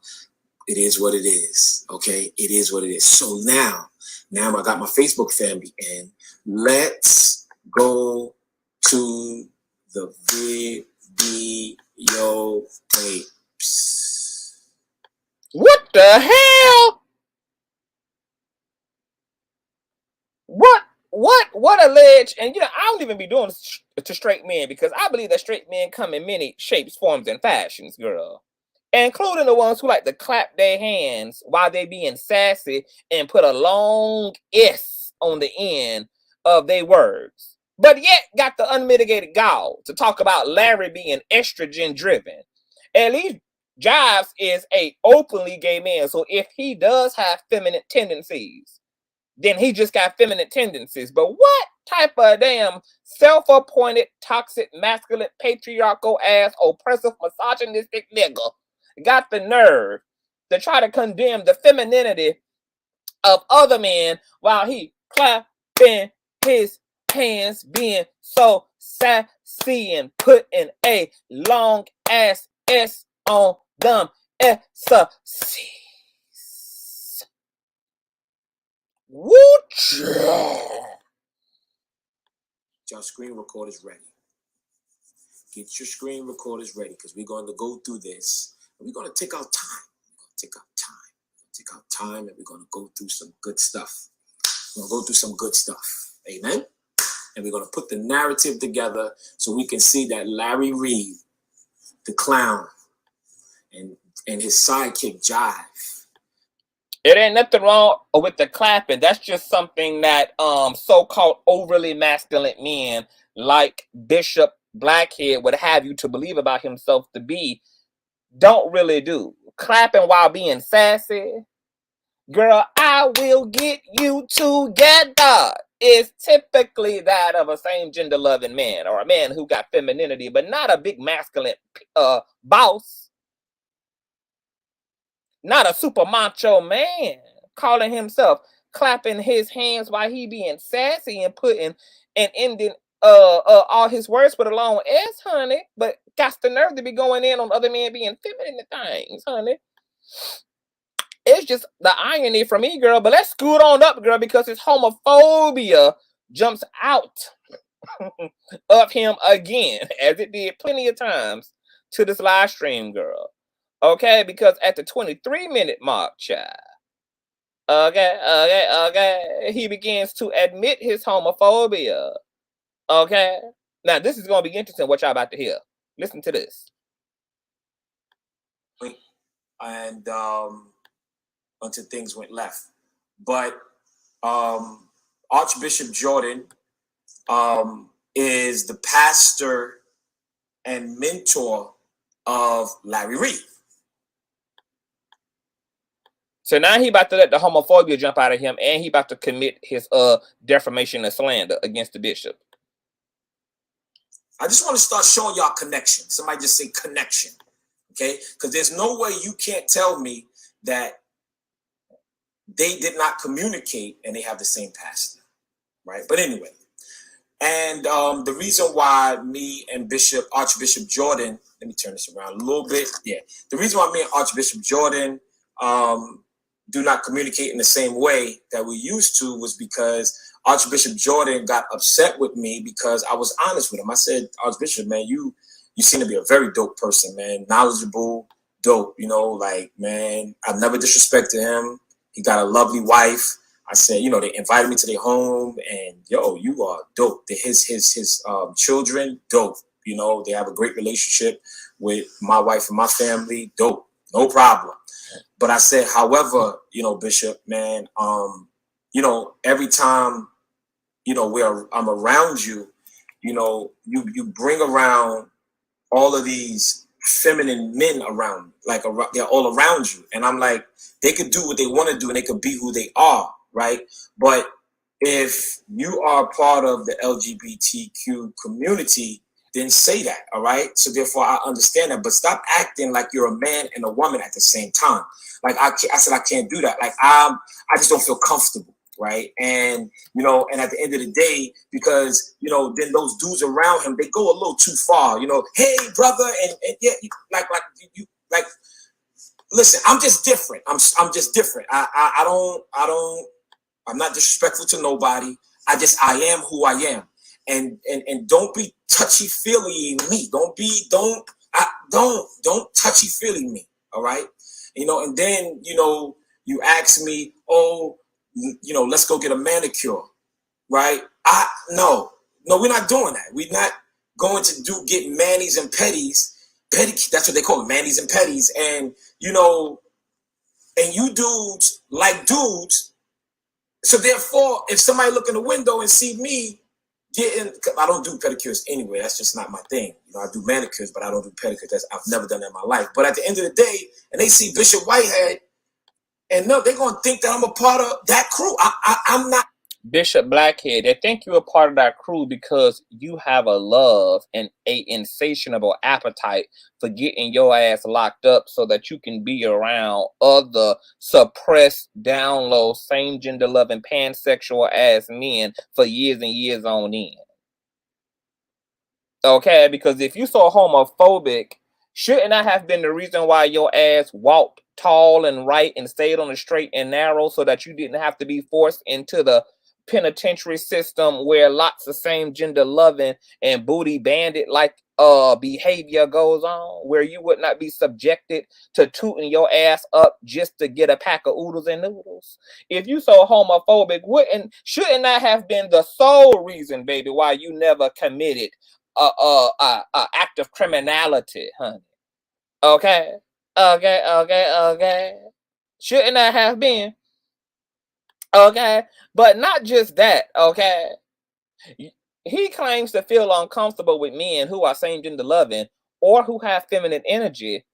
But the real gag is, how much more scared should same gender loving men be around a man who's a convicted felon, a well-documented scam artist, con artist, and identity thief who's currently facing 2 lawsuits of his own and allegedly being investigated and raided by the motherfucking feds?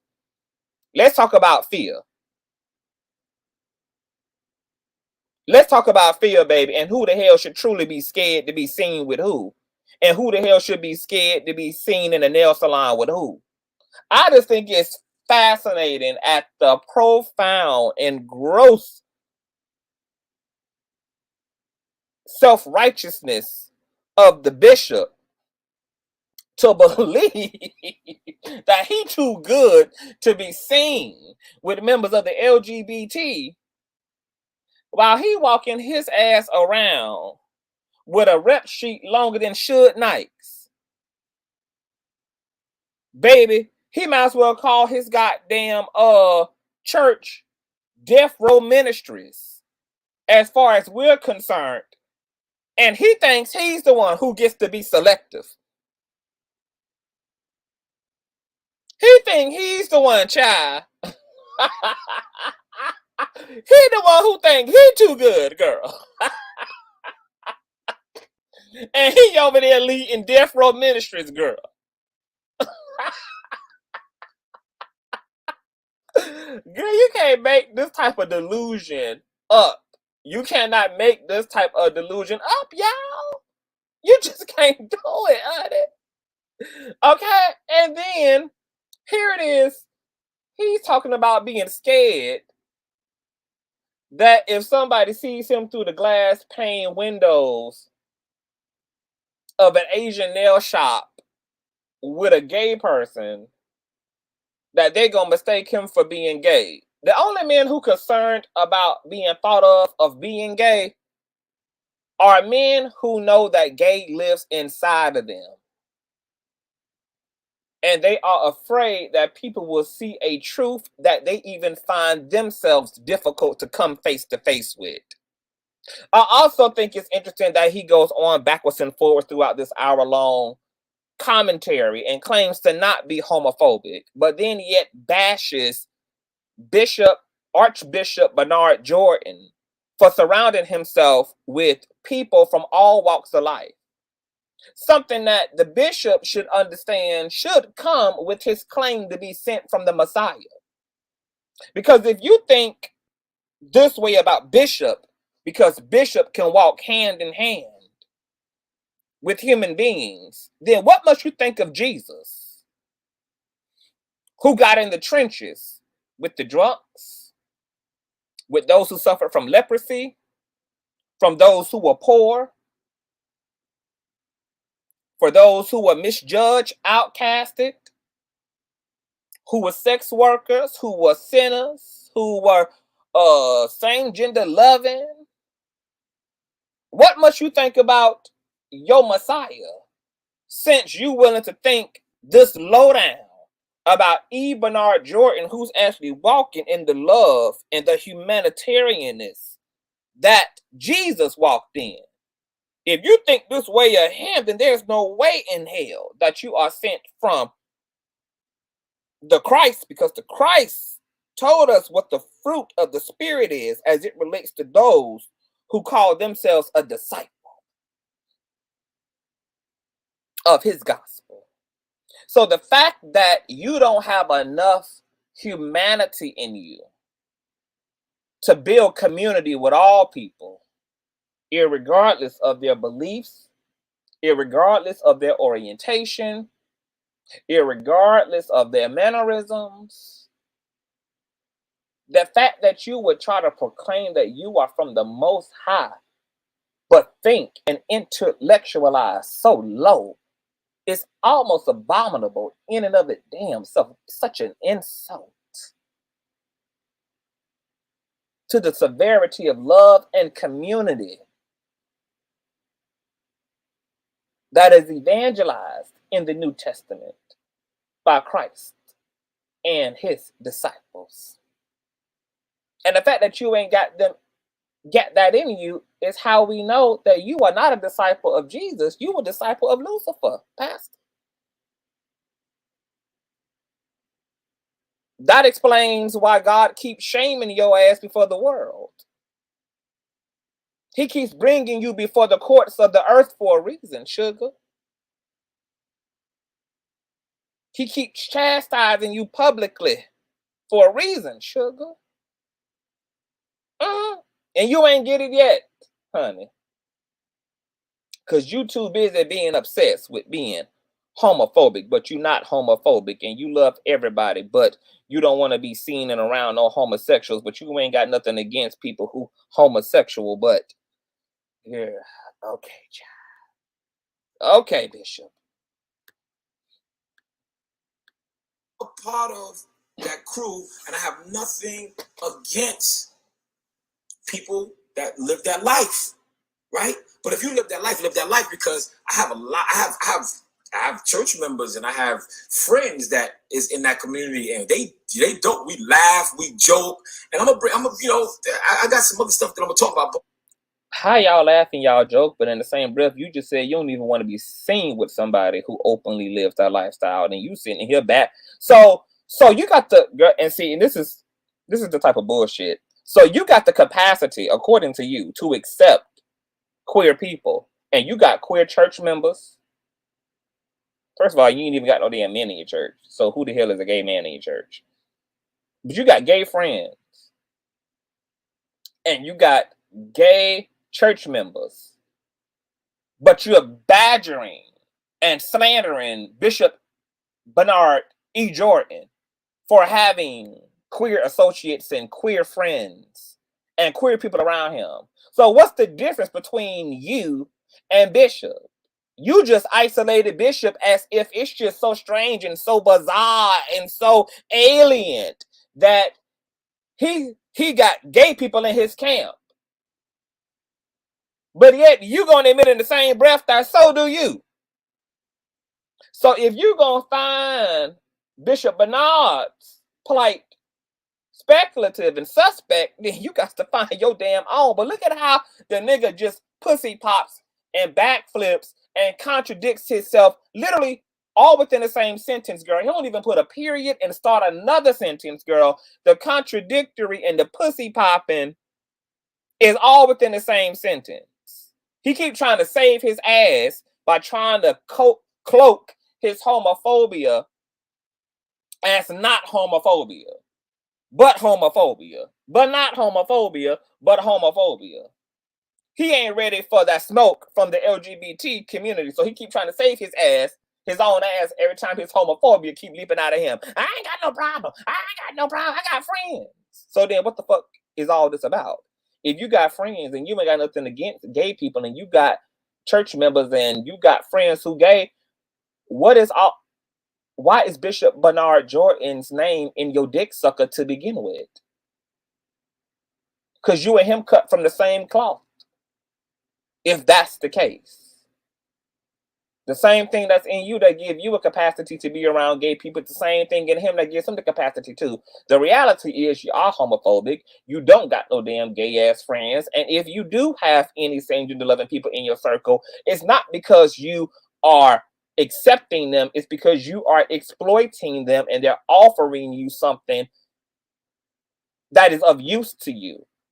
So if you do have same gender loving people sprinkled somewhere in your reality, it's not because you love them and you just such a communal, accepting human being. It's because they're providing you something that you're using.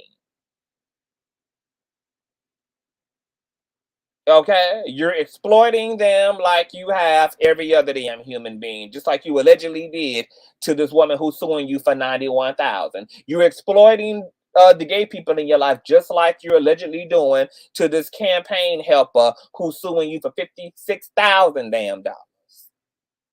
Stop it. We laugh, we joke. They're like, Bishop, man, I helped them. They helped me. Like, we cool. Because you are who you are. Let me tell you something. Homosexuality, adultery, lying, stealing, these are all sins. Pick one. So I'm not homophobic, right? It's a sin. Adultery is a sin. Theft is a sin. There's a lot of things that are sins. So who am I to tell you about yourself? No, I just preach the word of God. But you just did just that, Bishop. You just told homosexuals about themselves. You just got in the Archbishop's ass about him being communal with same gender loving people. You just did. I don't think this man is well, y'all. The last time I saw this type of pussy popping girl, it was with Aries Spears and Tiffany Haddish and Nicki Minaj, girl. I thought that, girl, after watching Sarah Lee's live last night, girl, after watching Inglewood Unlocked's commentary, girl, I thought I had seen enough dementia in one setting, girl. But dementia seems to be a gift that keeps on gifting around these goddamn social media streets, girl. This man don't literally know where he coming and damn going, girl. Both his one ass cheek is to the left and another ass cheek is to the right, girl. Okay? Hold on for a minute, y'all. We only 50 likes away from 1K, y'all. Let's run these likes up, child, but let's continue on. Watch this, something called free will. I have free will. I have free will to do what I want to do and be who I want to be. Period. Period, point blank. So he got upset with me because I told him that I don't want to be a part of that. And that's when we stopped, communicating in that fashion. So I have nothing against Archbishop Bernard Jordan. Okay. However, and that's also a lie. Bishop is the one who stopped communicating with his ass because he don't need to be around no delinquent ass thug disguised as a pastor and businessman who getting his home and his goddamn tablets raided by the damn SWAT teams and shit. Okay, that's what Bishop Bernard Jordan don't need, honey. Okay, so Bishop Bernard Jordan is the one not taking the phone calls. Okay. Lady is a part of his membership, and Larry Reid is about everybody around your ass, Bishop, ends up robbed, jacked, chain snatched, pearl earrings ripped from their damn earlobes, baby.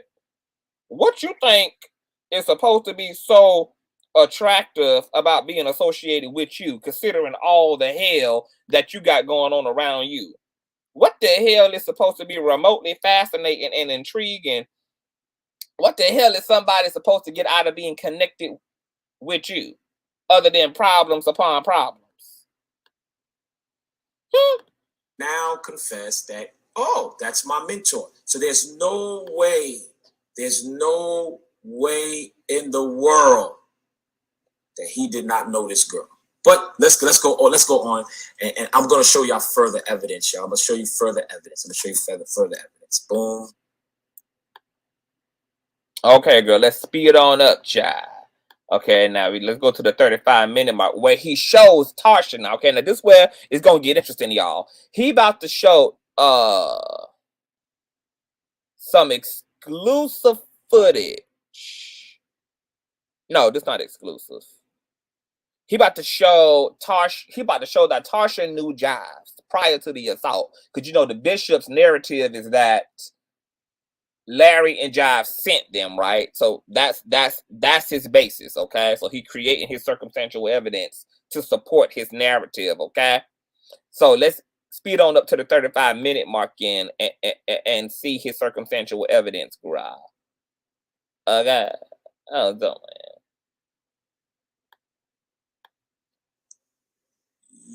YouTube. This is the YouTube page of Lil Robin.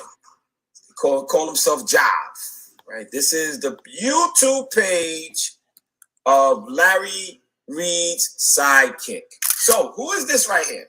Tasha, I think what's it, Howard? That's what I was saying. Tasha Howard. This is her interviewing 2 weeks ago. 2 weeks ago. Let's click on it really fast. Now Tasha. Yes. Hold on. Now, and you was over there with the bishop. You said you was over there with the bishop? I wasn't over there with the bishop. I was online in the real estate class. But I will say the first time I met him in person, and hold up. Let's stop right there because I am creating content and connection to people that was sent to my church by Larry Reid and Lil Robin Hood Jive. Okay? And they swear that they didn't know this lady. She went on Larry Reid talking about I'm writing a book and there's no way, I did not come for that, and blah, blah, blah, just to paint the picture that Bishop Whitehead is just this maniac. Right? So, right. Okay. So that's his whole circumstantial piece of his first piece of circumstantial evidence, girl. But Jives never said he didn't know Tarsha. Okay, he actually said he knew Tarsha. Okay, because he had interviewed Tarsha as a result, like a subscriber said below, for taking the bishop's class. And you guys know that Blackhead has been a big part of King Jives' recent commentary as well, okay?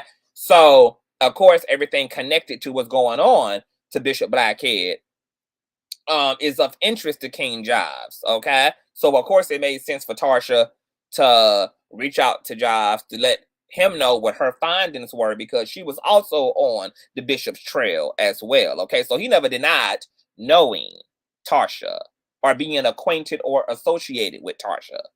Okay, and I've heard him say that myself. He's never denied that.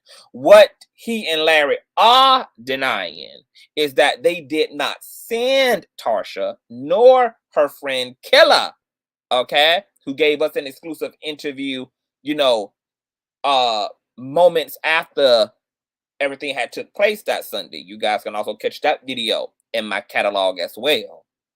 Okay, neither Larry nor King Jives sent, okay, Tarsha or Killer to the church, and both ladies maintained their own interest in the bishop.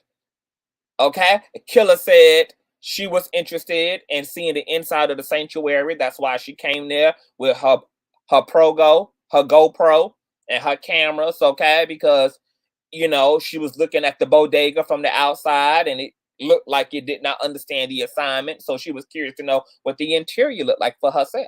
Okay. And Tarsha already told y'all that she's writing a book and she's using Bishop Blackhead as a case study.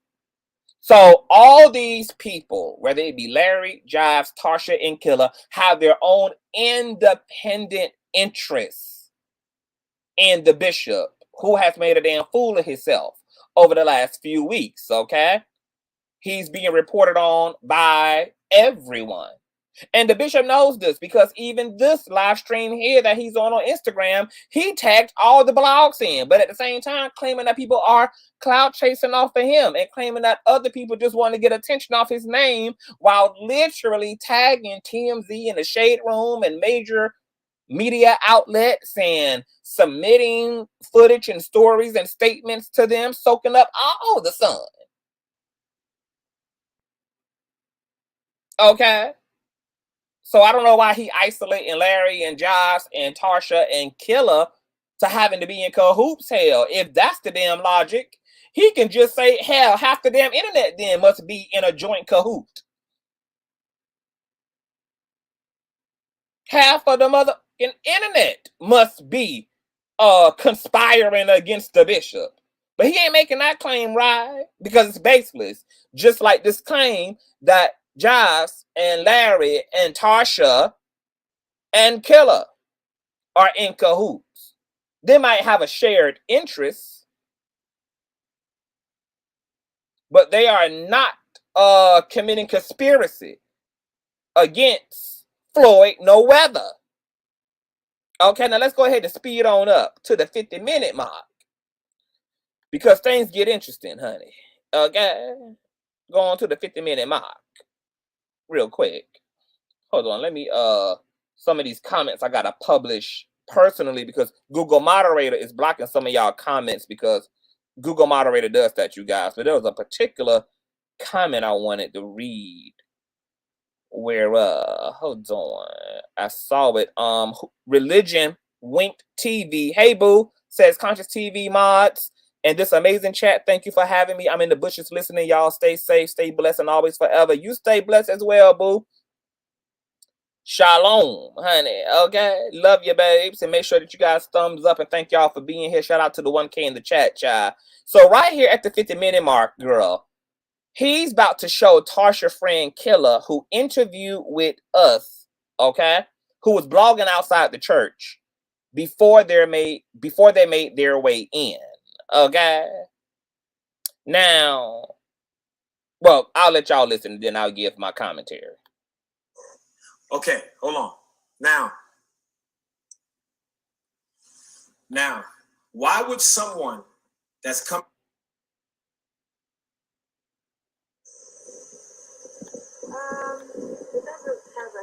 Now, this is Killer, Tarsha's friend who attended the service with her that morning.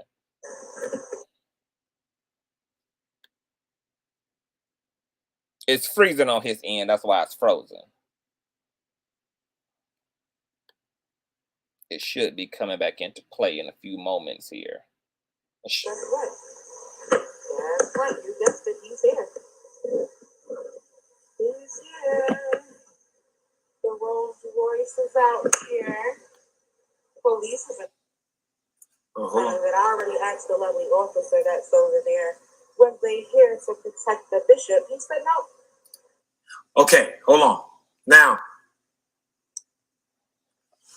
Now, why would someone that's coming in peace. Ask the police officers, are you here to protect the bishop?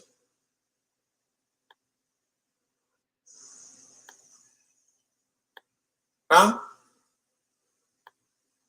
They knew what they were planning to do.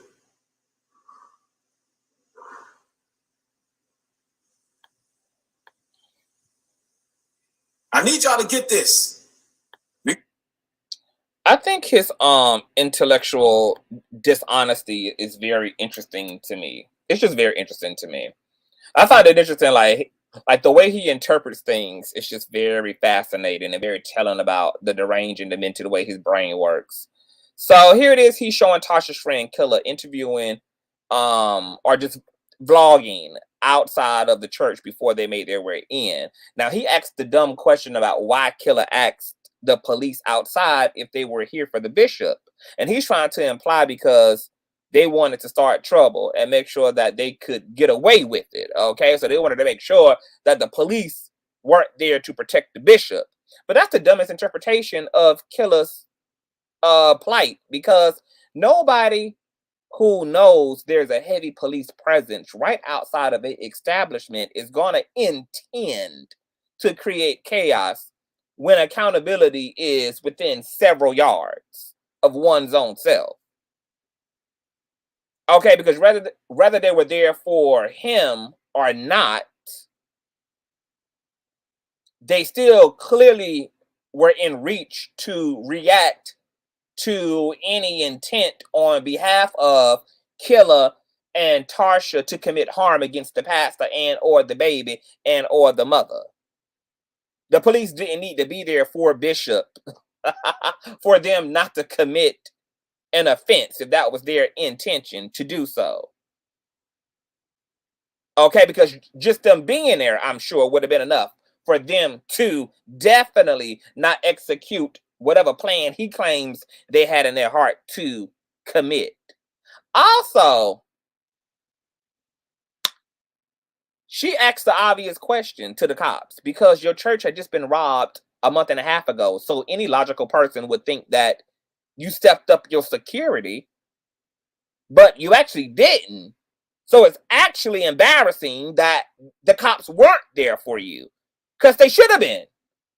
If you gave an actual damn to protect your family and congregation after this traumatizing ordeal with these thieving delinquent thugs, they actually should have been there for you. It's a damn shame and a scandal that they weren't.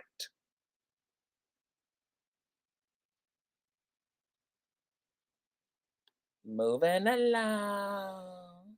Now let's go to his big reveal, girl, because this is where he thinks he really thinks he got Tarsha, Keller, Jives, and Larry by the balls right here. Okay, this is his big finale. This is the climax evidence. Okay, it's at the 1 hour mark where he shows Killer calling Jives' name in what seems to be a FaceTime after the assault. And after they had been escorted outside. Okay. And thank y'all to the 1K in the chat. I appreciate y'all and love y'all to death, honey. Even though it took us 2 hours and 10 minutes to get to 1K. But nonetheless, small victories, child. We're going to celebrate them small victories, child. Okay? So let's listen to the big reveal, girl. That's it. Same woman.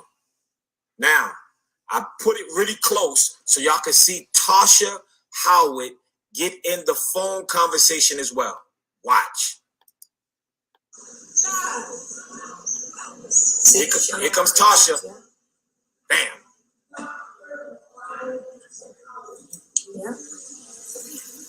Well. Let's do that one more time, y'all. This is unseen video. Unseen video. Here you go. Y'all see her? And watch good old Tasha Howard. Good old Tasha Howard jump on FaceTime with this young lady, because they're the ones that set it up. Here we go, y'all. Bam. Hold on. I need y'all to hear when she say his name, because it's that part for me, y'all. It's that part for me. Come on, y'all. Here we go.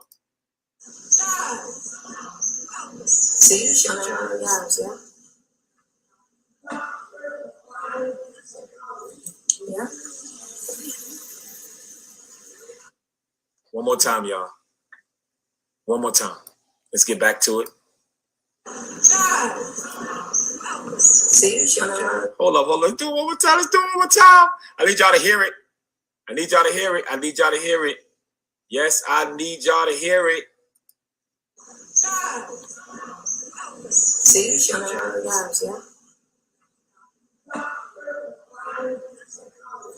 yeah.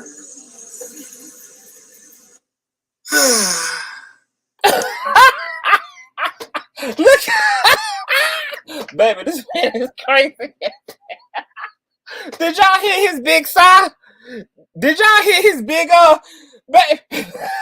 did y'all hear the self-gratification, girl?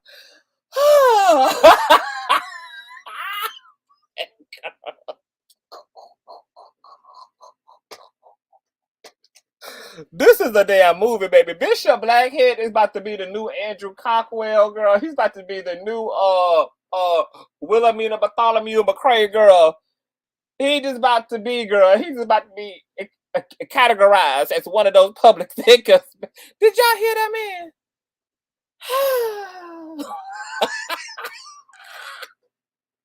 God, my God. Okay, girl.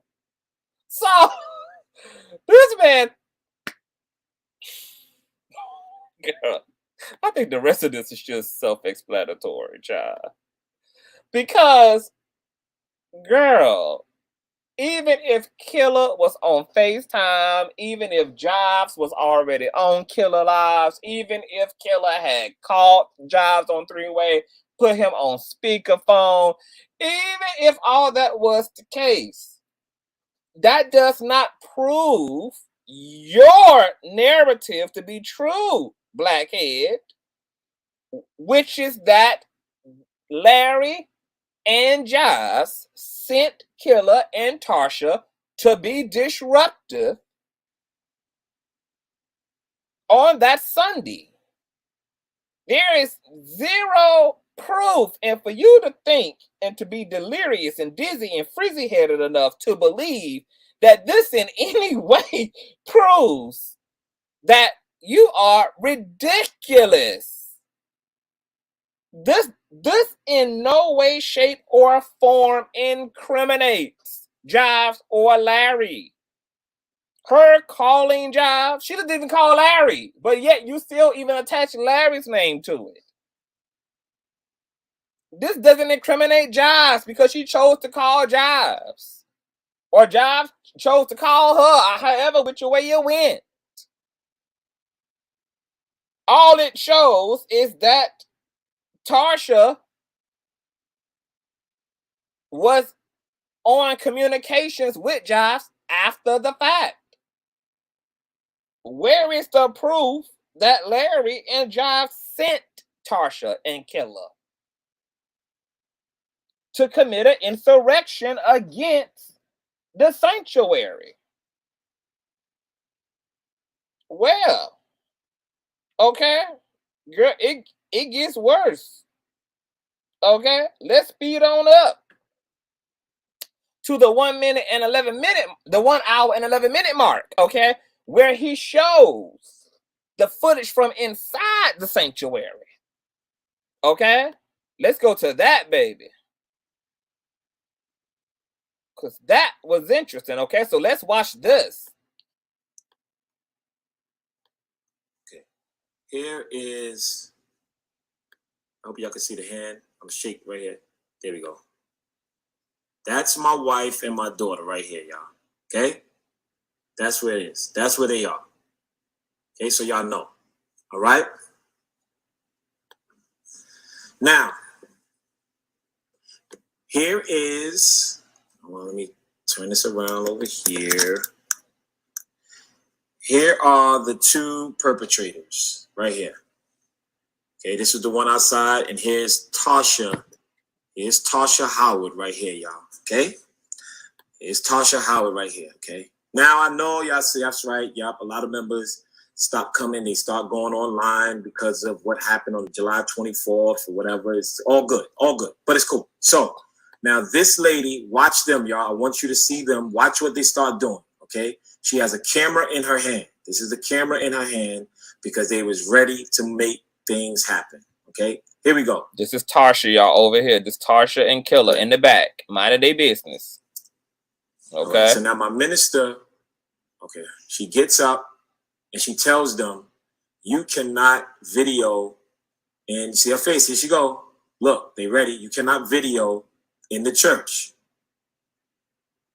Okay, you cannot video in the church. And they said, she start rocking back and she starts saying, it's my Second Amendment. I could do what I want to do. And start rocking her back, rocking back. Okay, so I find it funny that they're not allowed to use their cameras, but he gets to have surveillance footage in the corner of the church in the back and gets to have a tripod filming the entire service in the middle of the aisle.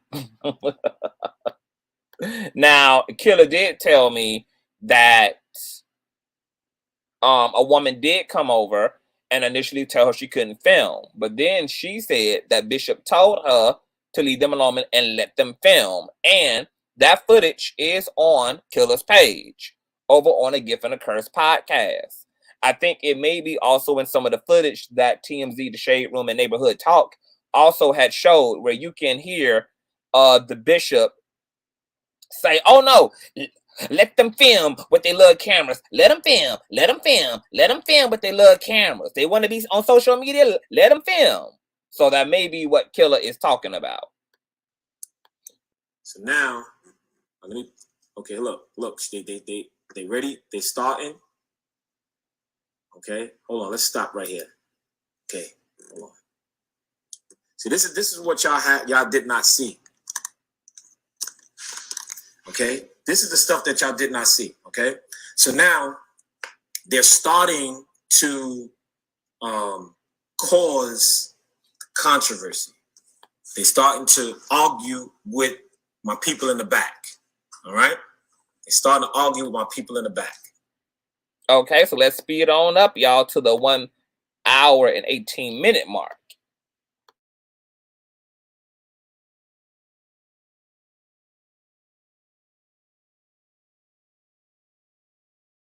So this right here, y'all, is the big showdown. Okay, and this is from the angle of the cameras in the sanctuary. Me. Here is my daughter right here. That's my daughter. Okay? For Facebook. He claimed the daughter is here. Me. Let me hit this. And here's Tarsha and the bishop, and here's the wife going and the kid. Directly to my wife.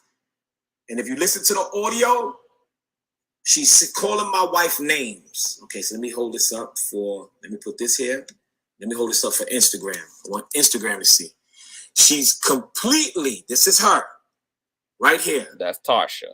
She's completely walking past me, and she's calling my wife names right now. And here is my daughter. Here is my 10-month-old baby and my wife in my wife's arms. She's going, and here I go, down. Okay? I want y'all to see this. I want you to see this. Okay? All right. Now, I'm going to rewind it so y'all won't miss nothing. Matter of fact, no, I'm going to push play and play it again. Boom, play. Here you go. Bam, there she goes. And she's out. How am I choking her? Where do you see? This thing moves too fast. Hold up. Hold up, hold up, hold up. And now look at her friend. Hold on, her friend is getting escorted out, and then I'm going to replay it again. Okay, here we go. Her friend is getting out too. Back there videotaping. Got it? Okay, so. Okay, so no audio and being called a liar, even if that's what Tarsha had said, it's not calling your wife a name. Okay? Now, Tarsha already told us what she was doing was speaking in tongues and carrying on when she was called to the front of the sanctuary. And I also think it's funny that he was the only one that had this interpretation of violence as it relates to Tarsha. okay, who had been called up to the front. Okay. Now it's interesting that his narrative is that Tarsha was dangerous. She intended to be violent, but yet the wife is sitting there like a sitting duck. If Tarsha is in a direct confrontation with the wife, and the wife has the child in her hand, is facing toward Tarsha, she's not making a run for it, as she should be to protect her child. She not scooting over to the left. She not electric sliding to the left and to the damn right, running for cover, running up on stage behind her husband, running into the restroom, making her way toward an exit. He's the only one who perceives that Tarsha is filled with violence and ready to physically engage his wife and attack his daughter, while the wife just standing there like it's just another day. It's the narrative for me, right? The wife is completely undamn bothered.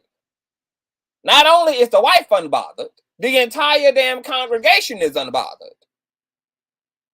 Nobody else runs to the First Lady's defense. Nobody jumps in front of her. Nobody jumps in front of Tarsha. Nobody else gets involved because nobody else perceives danger. This is Bishop's own self-imposed narrative on the situation to justify his buffoonery.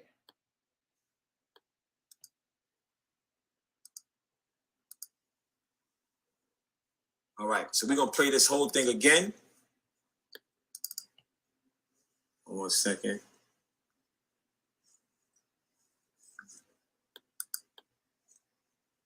All right, so we're going to play the whole thing again, and I'm not going to stop it.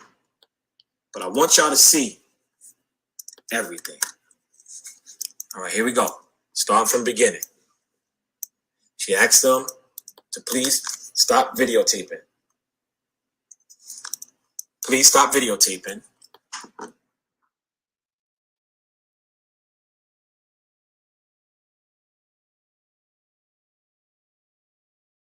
She scratched her own neck. If y'all see, y'all going to see me. I didn't have an opportunity to choke her. Y'all going to see. I'm not going to stop the video. And I'm just doing this. I don't have to prove anything anymore. I know what it is. I just want y'all to see. Your mind is made up. You do what you want to do. What service video are y'all talking about? If somebody can DM it to me on Instagram at Consciouztv, DM me the service video, because there's so much footage. I don't know exactly which piece of footage you're referring to, Deborah. So if somebody can find the service video, send that to me so I can know exactly what to show and to play.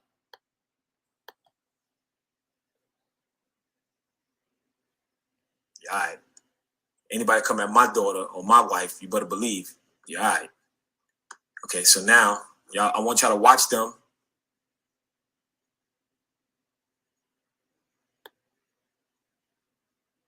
Here we go. She came here for this, y'all. She came here for all of the smoke. And she come. After he calls her to the front. after he invites her to the front to speak her mind. But he claiming she came there for all the smoke.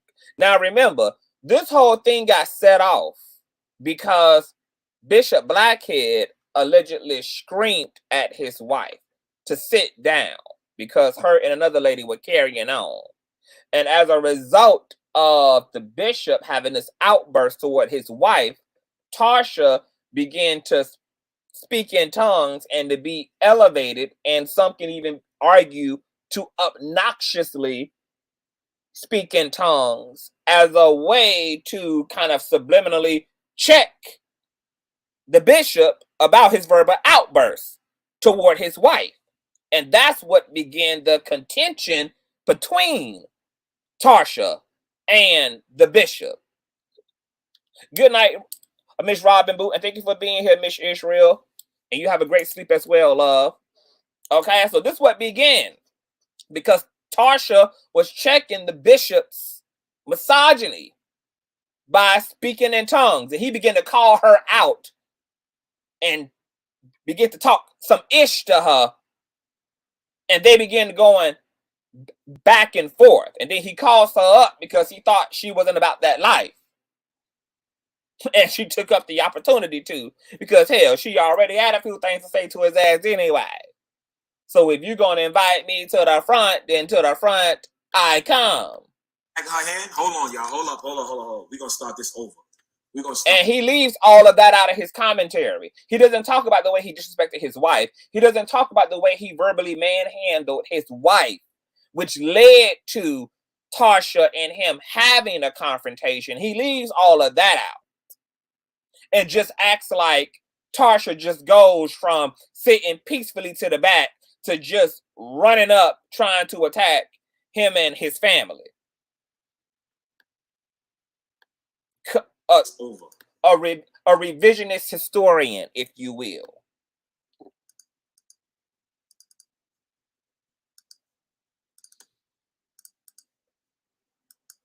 We're going to start this over, all right? Because y'all not going to sit here until she got a bag in her hand. I don't know what she got.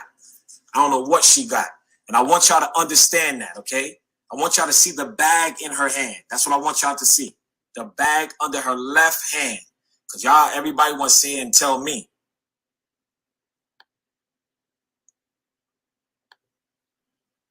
I want y'all to see the bag in her hand. Yeah, Bishop, women carry bags, okay? Just like you carry a criminal arrest record, okay? Everybody carrying something, sugar. Okay? Just like you carrying charges. Tarsha is carrying a bag. Okay? Now, what's interesting is that clearly, as we said earlier in our commentary when we addressed the prophetess, that she allowed her petty to take over. But this is also where he allowed his petty to take over.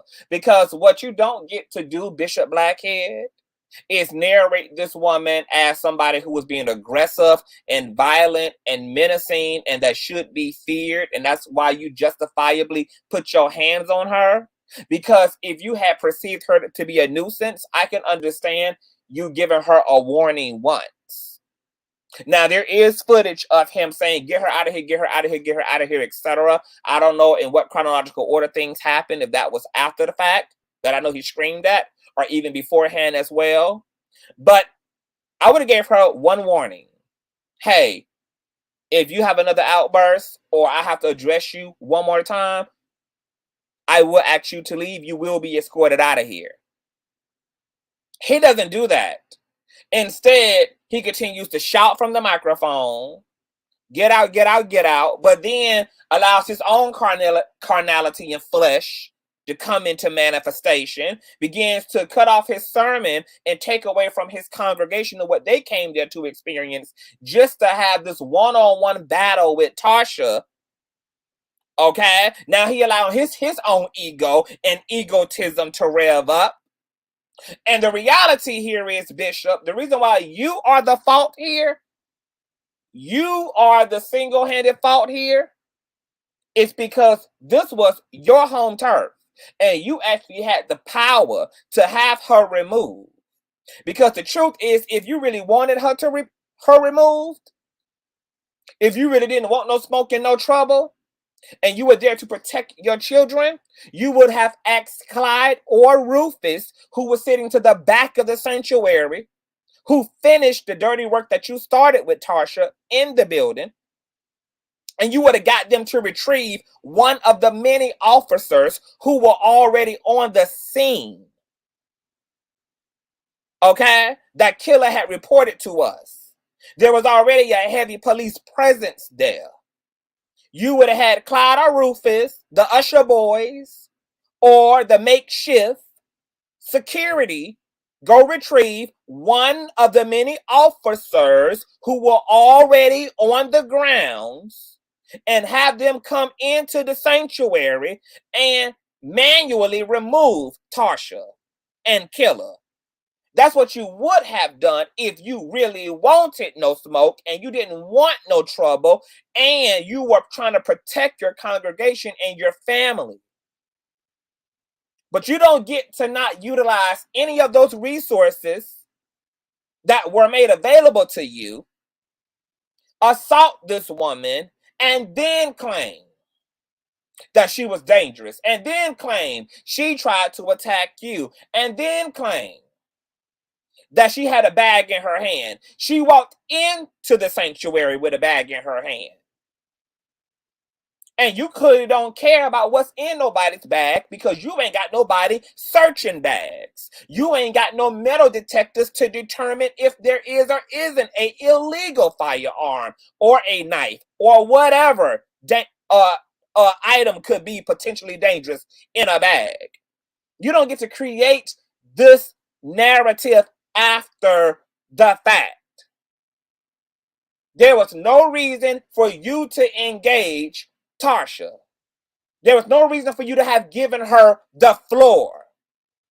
There was no reason that if you were a man of God, for you to have justifiably given her the opportunity to take up time that was really the Lord's. It wasn't yours or damn hers. And that's why she's out of order as a prophetess and you're out of fucking order as a bishop because you both interrupted a service that shouldn't have been about either one of you niggas. Both of you failed God that day. If you were so fucking scared and you were so shook and you were so traumatized because of what had happened previously, that's all the more reason why you should have never instigated this altercation with her, because you didn't know who she was. You didn't know if she had a Uzi or an AK-47 or blowtorch or slingshot, a damn frisbee on her damn persons to commit injury to. What man just comes off of a whole robbery with armed robbers and then continues to fight with perfect strangers, not knowing what they're carrying and what their intention is, and then turn and then decides to be the law and then play in the face of the public and act like you're the victim, as if you didn't have the manpower and the resources to have dealt with this in a more diplomatic and appropriate way than what you did. You are completely and utterly full of damn shit. And if you believe that this is all Tarsha's fault, baby, you are out of order and more disillusioned and delirious and frizzy-headed than I ever could have given you credit for. As Larry said, you have no impulse control. And it is sickening and disgusting that you take pride in proving that you a Billy Badass and that you got what it takes to protect your family by using an unarmed black woman as an example and a receipt for your masculinity when 3 niggas ran up on you and made you prove how much heart you had for your daughter and your wife. And you transitioned into a clitoris instead.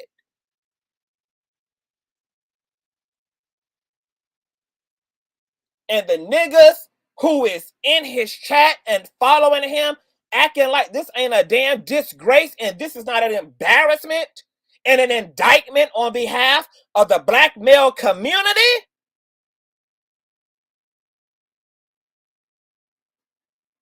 You motherfucking niggas are going to have to make a choice between whether y'all want to be Nat Turner or Ike Turner. But you don't get to be both. When them niggas ran up in there and tried and tested your gangster, bitch, you was tooted. You had that booty tooted to the highest heavens. You was a bitch-made nigga when niggas ran up on you. And you feel good and proud about yourself. Because you manhandled a black woman out of what is in all reality a fragile ass male ego and little dick energy wrapped up and narrated as protecting your family. Bitch, where? Where, bitch? Where? You talking about getting these motherfuckers, you talking about getting Larry in the ring. How about you round up Derek, Tyshawn, and Antoine ass who robbed your ass and invite they ass to the ring for a round 2? How about you invite the niggas to test and try it again since you so big and you so bad? How about you go have a press conference and you dare them motherfucking thugs to run up in your shit again and see what the fuck happened to you? You want something to prove, bitch? How about you occupy the microphone in the pulpit and you ask them niggas to bring the heat again? Since you so masculine and you so tough,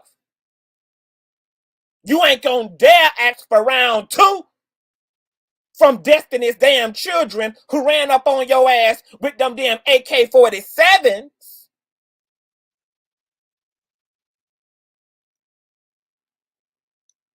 You ain't gonna ask their ass to step into the ring.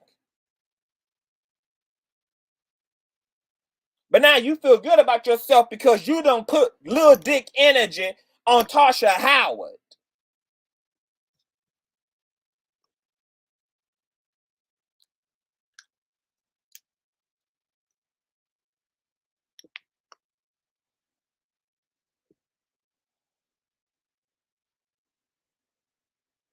Girl, I cannot.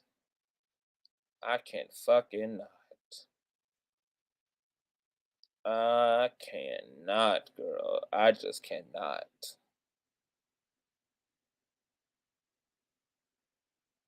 This costume jewelry Chinese suit wearing ass delinquent 2-time convicted felon ass petty bitch.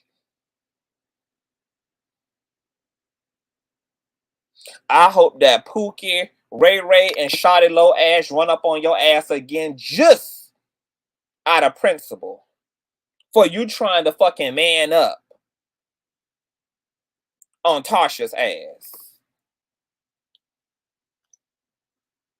And I hope they give your ass the opportunity to square the fuck up and they drop their goddamn pistols so it can really be a fair one when they do.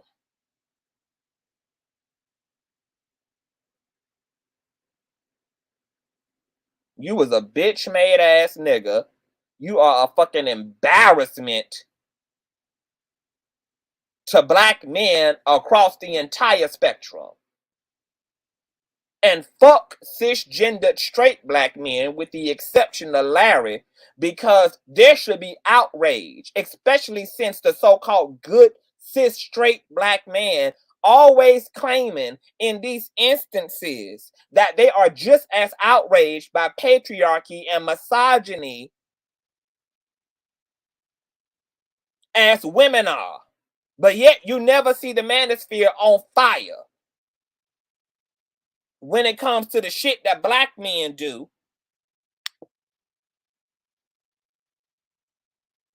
Against their own community, against their own women, against their own children, against their own kind.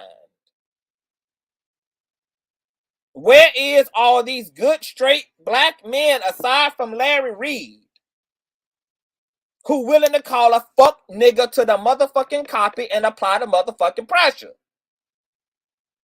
Oh no, them niggas too busy being silent and or too busy trying to soothe over Bishop Blackhead's fragile ass sense of masculinity.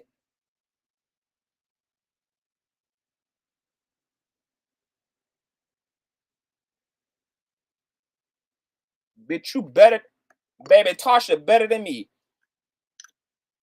Because, bitch, had you wrapped your motherfucking dick jacking ass motherfucking hands around me, bitch, I would have shot you to the back of the front of your motherfucking neck.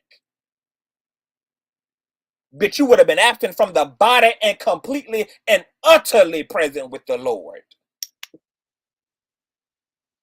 And I would have told your motherfucking mammy to get to motherfucking raising funds with that fish fry to prepare the funeral arrangements. I would have called her personally and told her to get down to the church house and to assemble that crowdfunding to bury your funky ass. Women, I be telling y'all, these niggas do not give a single freak about y'all. Stop running up on these niggas thinking that they was raised right or thinking that they gonna act like they was raised right. Because these niggas will do you how they won't even do a nigga. Or they will do you just how they do a nigga.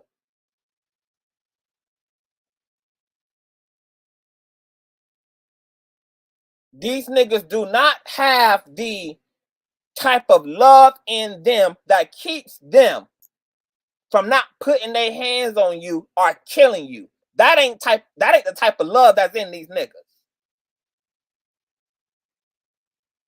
So you got to stay ready. So you ain't got to get ready, or you ain't got to regret not being ready.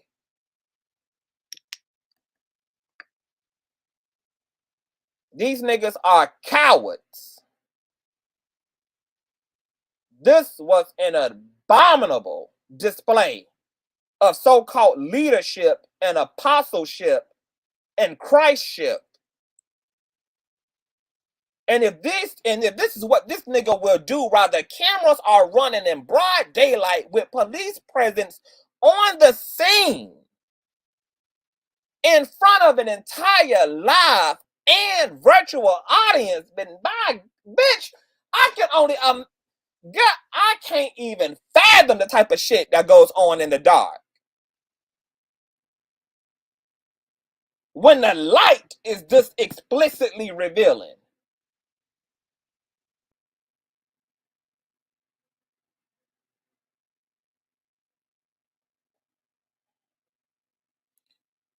And to Mrs. Blackhead, baby, you just as much of a damn embarrassment to women's community. Because you also should have been right there at that press conference, loving your husband, but because you love him, also condemning the way he handled that contentious moment. So for you to be remaining in silence like you under damn arrest makes no damn sense either. Because you get to love him if that's what you want to do, but you also, because you love him, get to hold his motherfucking chiseled jaw ass accountable.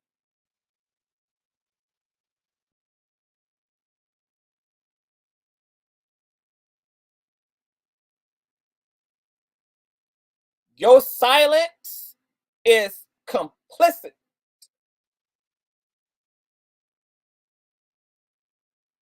And you are indirectly communicating what is okay and not okay to the women and the men who look up to you. Loving somebody is not about co-signing and pussy popping for all of they bald-headed hoe shit. If you love somebody, baby, be willing to have the confrontation and to have it right.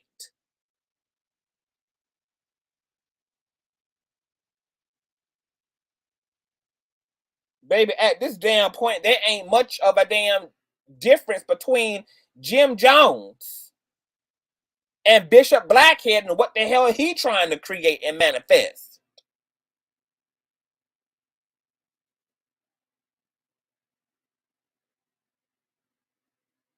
This is why religion is sad. This is why Christianity is going extinct. This is why people are falling away from the church. Y'all make a parody of something that is spiritual and divine and infinite and eternal in nature. And you dumb it down and make a parody of it and act a damn fool.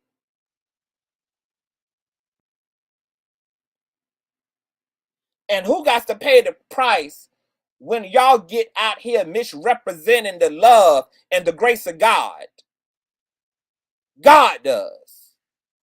Who got to pay the price for it? Because people think that God is just as full of shit as y'all is.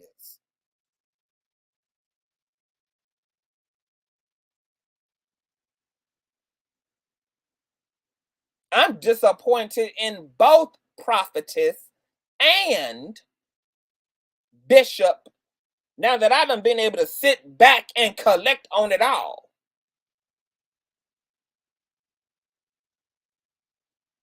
Y'all prophets, y'all need to see in entirety. And let me tell you something, people be quick to wear a damn title, but don't want to be as quick to master the personification and the duties of that title, because heavy is the head that wears the crown.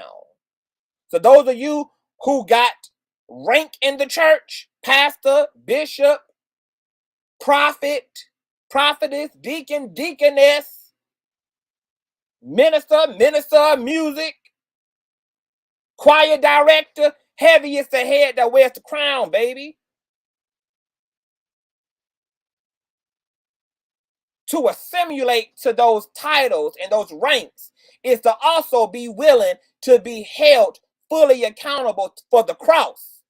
That's going to have to be big.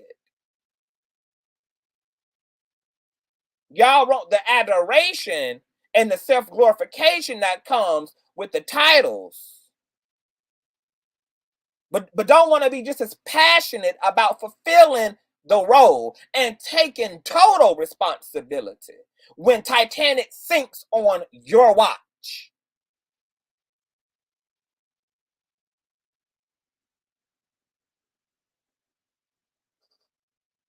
Tarsha Howard is not without fault, but she damn sure did not deserve to have a raggedy ass, incompetent, little dick ass, Charlie Brown toting, Kevin Hart length ass bitch nigga handle her the way that he did. And at the same time, Tarsha gave up her divinity and her humanity to play with the devil on his own chessboard, and he ate her ass up as a result.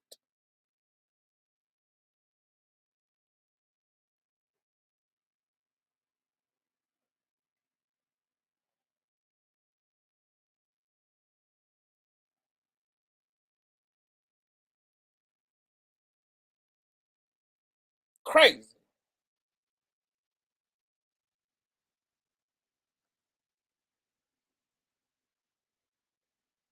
See, this is why I stay home, because I kill motherfuckers. See, I know my Jesus still downloading child, so I don't even be putting myself in the damn lion's den, honey. Okay, because see, I know I still got ghetto and hood up in me, baby. Okay, so I stay in my damn place, baby. I don't be up in these folk church houses and trying to test and try the damn enemy, okay? Because see, I know I shoot the damn enemy straight through his damn eyeball. Okay? And go right on home and eat a damn a pot of spaghetti.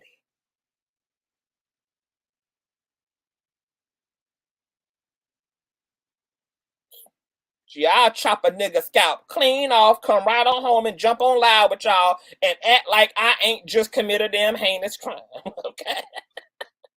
So I say the fuck up out of people way, girl, until Jesus done fully downloaded, baby. Okay, because Jesus ain't fully downloaded yet, baby. So I play my role and stay in my damn lane, okay?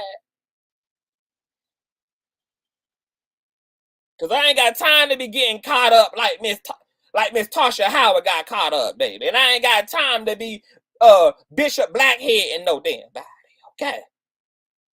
So I stay right in my damn house and mind my damn violent business, okay? Until I'm ready, okay, to love these people like Jesus loved them. But I ain't got there yet, okay?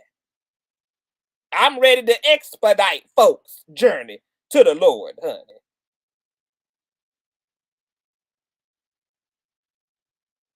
Okay? I don't want him to be in your presence, baby. I want you to be in his, honey. Okay? So I'm still a work in progress, child. But that's all I got. Child, I ain't playing with these people, baby. Y'all better stop dropping motherfucking roll. Okay, this is not the damn season to be testing and trying the damn enemy and things, honey.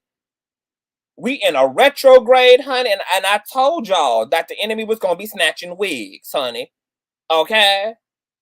Mercury is pussy popping through Virgo, honey, and as y'all can see, retrograde is with all the shits. I told y'all that this was going to be a iconic, bald-headed ass retrograde because it's the last one of the year and she is taking all suckers with her. Thank you for subscribing, Valley Girl. Make sure y'all subscribe, girl. Y'all better sit y'all ass down, find a damn book, straighten the hell up, count your damn blessings, and look from afar, girl, unless you know that the Lord sent you into the burning house, baby. Because the enemy, baby, he got the rat trap set, baby. So y'all better double up your foresight, your insight, and be all hands on deck, baby. Because it's getting crazy out here in these streets, honey. Okay. Now, we done been here almost 3 hours. I was going to drop the link, girl, but I don't want this to be a super... Do y'all want me to drop the link? Because we done been here... We done been here 2 hours and 53 minutes. If I do drop the link, only 30 minutes. Only 30 minutes. Only 30 minutes. This can't be a long situation because I don't want to do a long show. Tootie said no, honey. Sam Cooke said yield. All right, so those of you who want to hit the link and come and sound off, I would like y'all to get it off y'all chest, honey. Talk y'all shit. You know, whether you agree or disagree, you are welcome to sound off. I'm about to drop the link. Moderators, please rotate it for me, sugars. Hit the link. We got 30 minutes, so please come up, make your points. Try not to ramble, try not to indulge, but just get straight to the heat.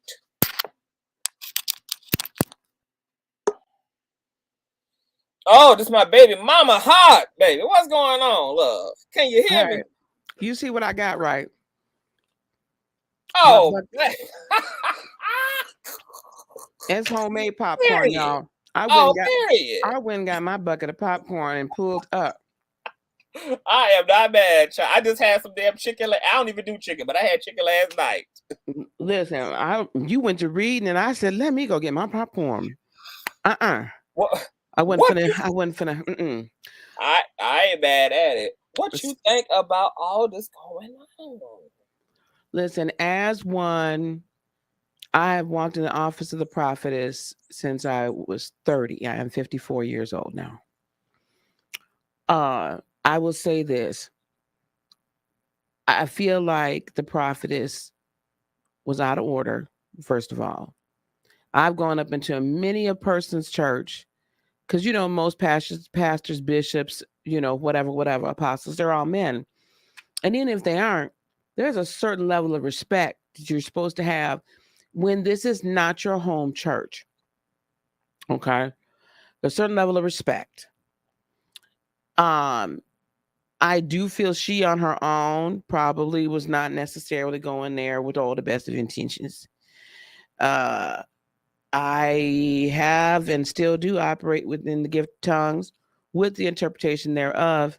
However, the Bible is very clear when a tongue is given in the midst of a service, there should be an interpreter there. And one that walks in their gifts well can discern whether or not there is an interpreter in the sanctuary along with you, even if that's not your home church. So I'm just because I got to be fair, right? Yeah, right. I think that they went there looking for something to happen. If in fact the bishop Blackhead did holler at his wife in the midst of everybody else, in front of everyone else, and on the camera. You know, that's disgusting. But that's also, you know, you're sitting back and you're right observing. And if you're walking in that office of the prophet, sometimes I have been sent to churches by God doing the true Lord's work. And I went there and knew, you know, you sit there for this and you're like, they're not going to hear nothing I got to say. And I just check in and say, can I leave? Because this ain't gonna work, you know? So then you get up and you go, right? And you pray on your way out and pray for them. Now, he called her up there. I don't know what she was doing beforehand, but like you said, if she was disrupting the service, they had people in the back just to escort her out. So the weird thing was, he asked for her to be escorted out, then calls her up, then asks for her to be escorted out again. What do you want? Like, I don't even understand what you want at this point. What was the point of all of that? I have no idea. But he never should have put his hands on her. Bottom line, I don't care who she called. I don't care what her political leanings are. I don't care if she's got arrested before. I don't care. You don't put your hands on a woman. And if you're willing to do that to a woman you somewhat maybe kind of know, because you'd already asked the woman for her social security number in your class, you know what I'm saying? So you feel familiar enough with people to ask them that. But you do that, you will call this woman up, send her back, call her up, send her back, call her up, or whatever. Like, what was the point in doing all of that? You put your hands on her in public. What are you doing to your wife in private? Allegedly. Have you heard about the allegations of there was a relative who had made allegations against Bishop for doing just that to the first wife, etc. And apparently, like, there's allegedly some facts to back up certain things. I also had pulled up an article a few days ago when I was covering the story, and CPS had also gotten involved at one point in time with the bishop for allegedly hitting his 7-year-old son. And the case had got dropped. They didn't find findings. I don't know, you know, what led to the lack of findings or whatever. But it's like this man's whole existence is littered in controversy and deception and violence, and he just refuses to take any responsibility for why this keeps being his narrative. Life is not happening to us. Life is happening because of us. We're co-creating our reality. He's acting as if lightning just keeps striking him. It's like, you're the reason there's lightning, sir. And if you don't get clear about that, you're going to keep finding yourself on the wrong end of everything always, without realizing that you are self-sabotaging, that you're creating this misfortune, you're creating this victimship. And I wanted to ask you about, you said that, you know, you don't believe that they came there with the best intentions. How you feel about this? I think they came there for the agenda that they all claim. We wanted to be nosy. We wanted to see what it gives. Yes. But I think that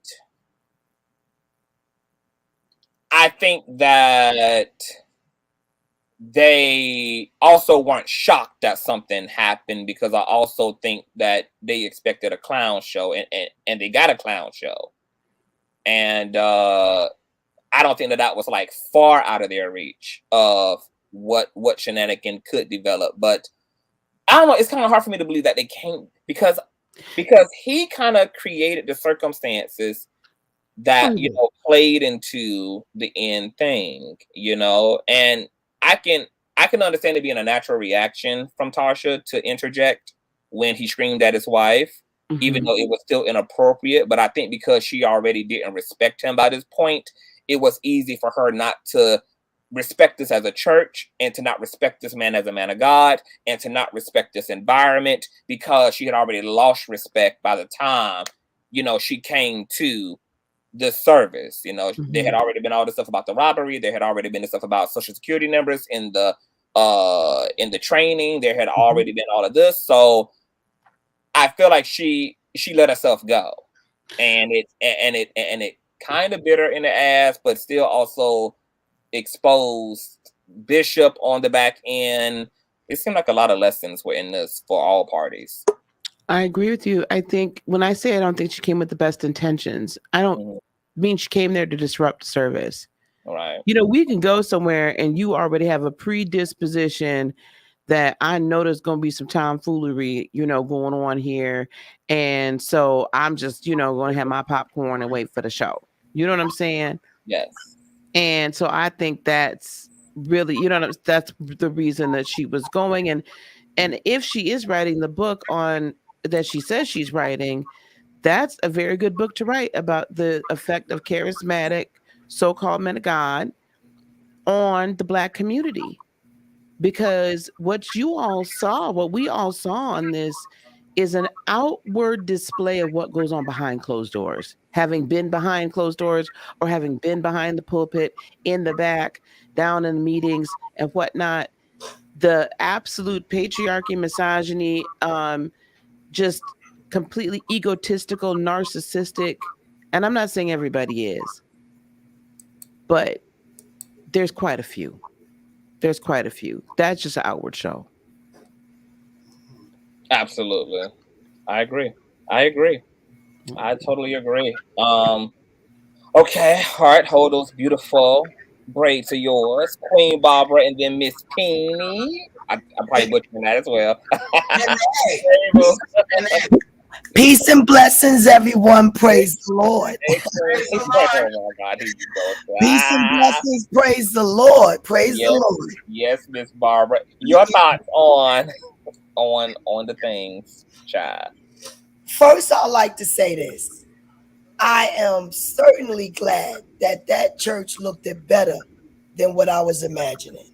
I must say that.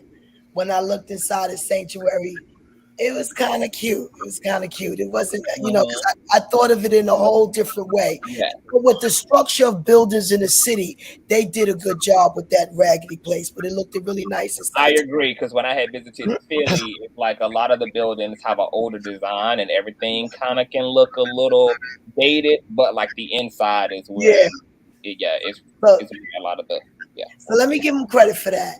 Yeah. Now, as far as as these folks say, you know, because we know that Bible has taught a lot of evil and made a lot of corruption within love and families and everything, dividing them with division and everything. I'll say that I was speaking of the interpretation and understanding of this tongue speaking that they was doing. To me, that woman tongue sounded more original than that man's. You know, I think she was extremely assaulted. That scratch on her was vicious. Her neck, somebody scratch you like that was vicious. You understand that was like almost stabbing somebody with clawing somebody. That's just too much anger and hate. And I think he should have been arrested for assaulting her with that scratch. It was horrible. He invited her up to the pulpit where she was disrespectful. Once she said, "Go ahead with your lying sermon," all security had to do was escort her out. So for him to lure her to assault her, that's too criminal for me. You understand? There's always hecklers in sanctuaries. They are escorted out by a sanctuary, by the security or the ushers or deacons or whatever you want to call them. That's who it's. I hear background noise. I'm sorry, but that's who, whatever you want to call it. That is their job to escort you out, not the ministers. So he was engaging in this trouble. I hear background. Sorry, it's not me. You know, he was inciting this trouble in his own sanctuary, and there's my dryer. And he should have been arrested, saying that she was putting his family in jeopardy when you called her to put your family in jeopardy. You called her to where your family was. You put your family in jeopardy. So for that assault that he did among somebody, what would we do if every pastor assaulted every heckler, every demon in his sanctuary? It's crazy, Miss Barbara, when you see that, because I've sat in services where the pastor, the minister, whoever's standing behind the rostrum just sits there and goes back and forth with somebody you could tell has got a problem. Mm-hmm. And I I would sit there and say, what are you doing? Like, this is ridiculous. Like, what are you doing? But when you don't, I'm not passing judgment on anybody, but let's just say when the Black Holy Ghost is not as strong in you as he should be, then this is what we get. Yeah.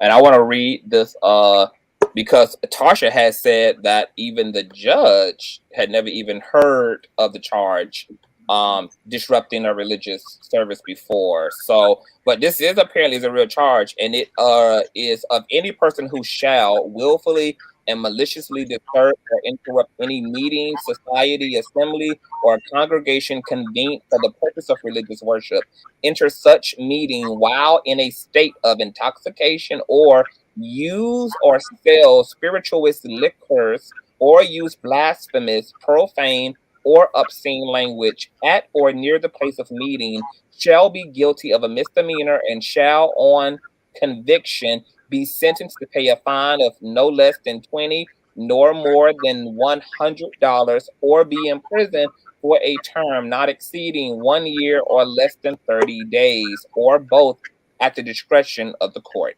Please, somebody with the noise so we can hear. I think the lady on the I think we got some feedback in a few places. Okay. But I'm gonna let Miss Penny. Is it Penny? Penny, welcome to the platform, Miss Penny. How you doing today?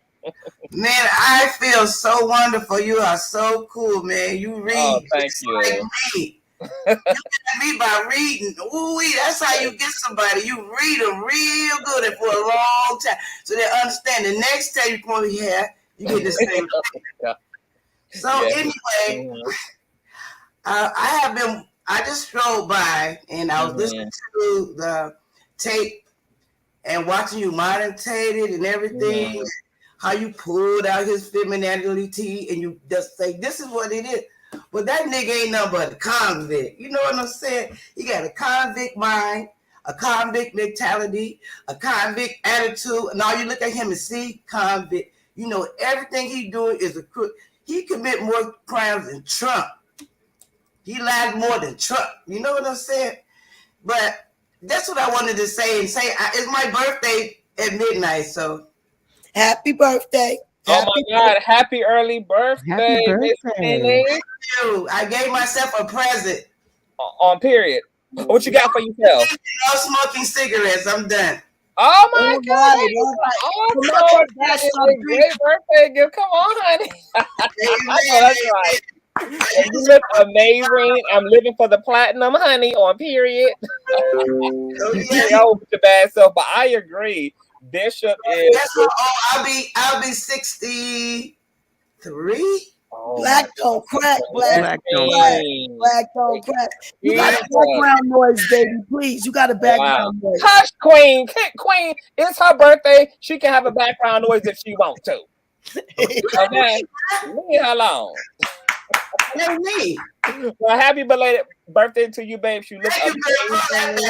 God bless you, infinity. I like to sit here a little while. I'm okay. That's cool. I'm about to wrap up soon too, but I want you to definitely engage this. Welcome to the platform. Love is your thoughts on Tasha Howard and Mr. Bishop Child. Tell us about it. Okay. Your thoughts on Tasha Howard and I think you got your background on. Okay, can you hear me? Yes. No. I can hear you. Can you hear me? Can you hear me? Okay. I love is you got to turn off the separate device that you have playing in the background and listen to me through the phone you're on or the tablet you're on. Oh.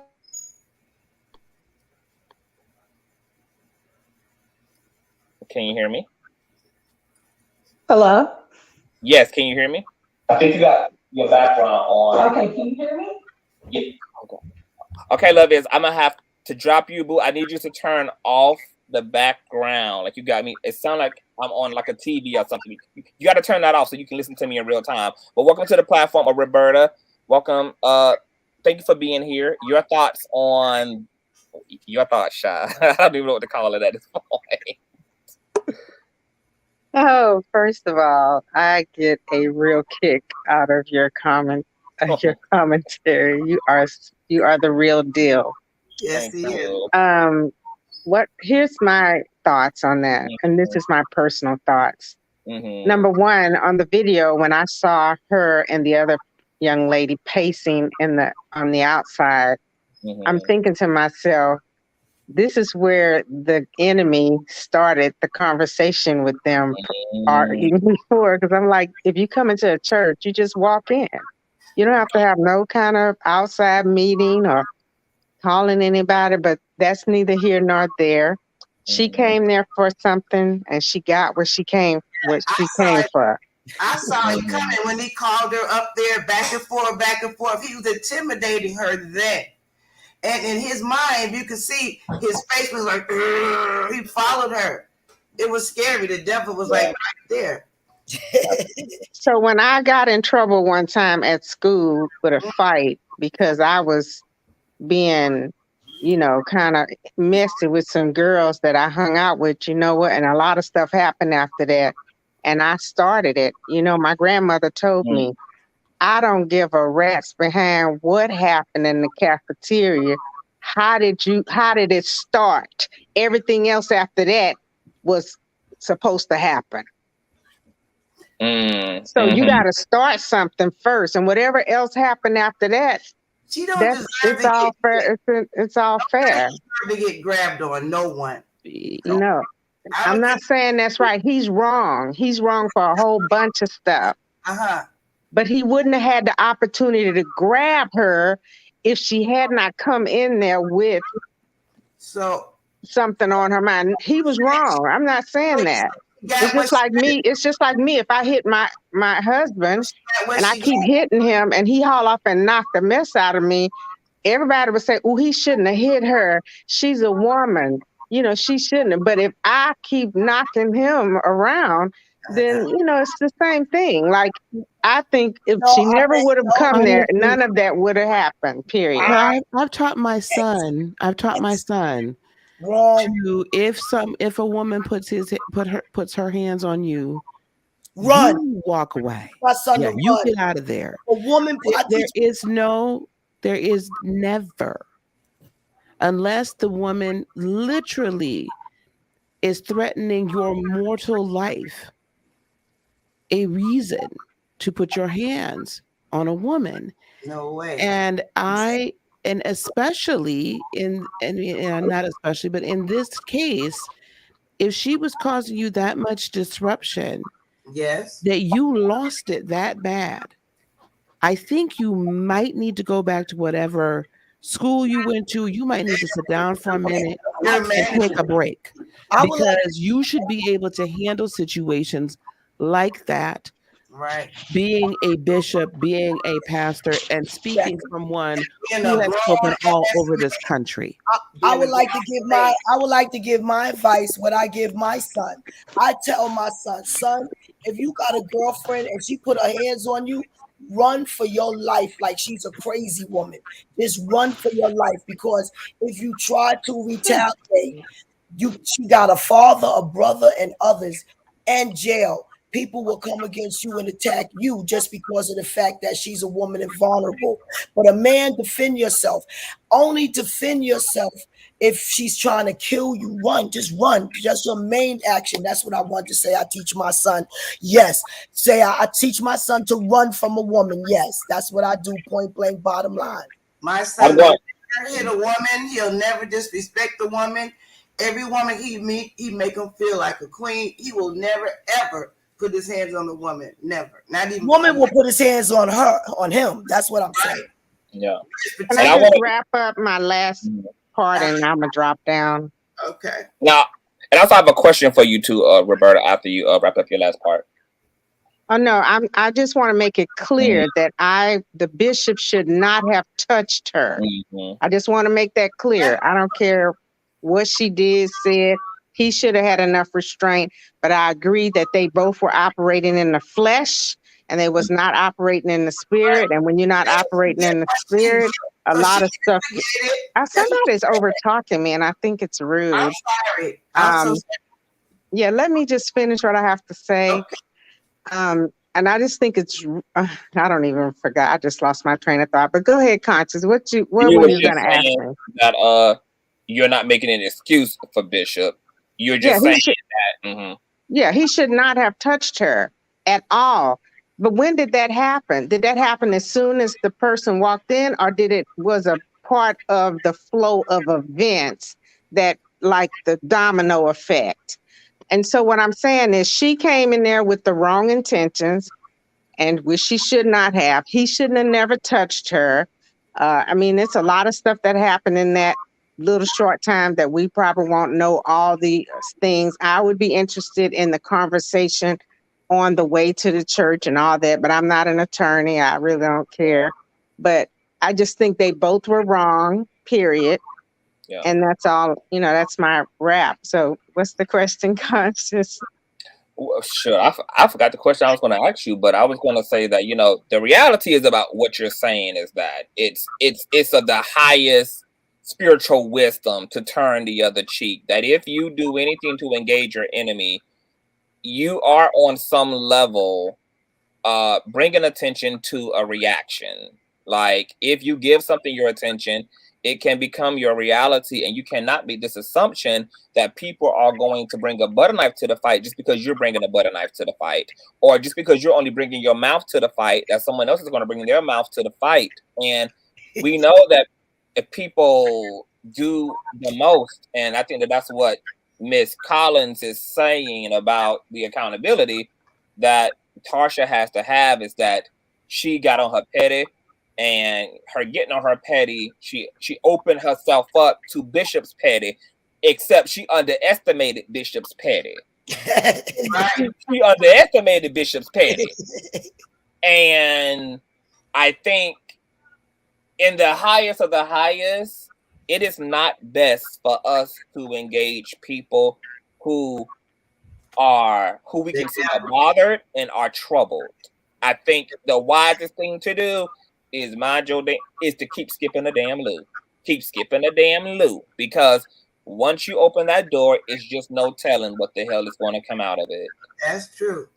So I forgot what I was going to ask you, Miss Collins, but I totally understand what you're saying, and I think it's unfortunate. And I hope for Tarsha, she got the lesson she needed out of this, and I hope that Bishop gets his ass kicked. Let me ask you this question, and this is to Miss Collins and to all the women. What do y'all think should be the role of the wife who also witnessed her husband put his hands on this Black woman? Like, if this was y'all's husband and he had business in front of y'all and had handled a woman in this way, what would be y'all's response, starting with Miss Collins and then Miss Penny and then Queen and then Hart? Can we mute while we answering? Because that background noise is too Yes, and we can start with you, muting your phone, Queen. Okay. Okay. Okay.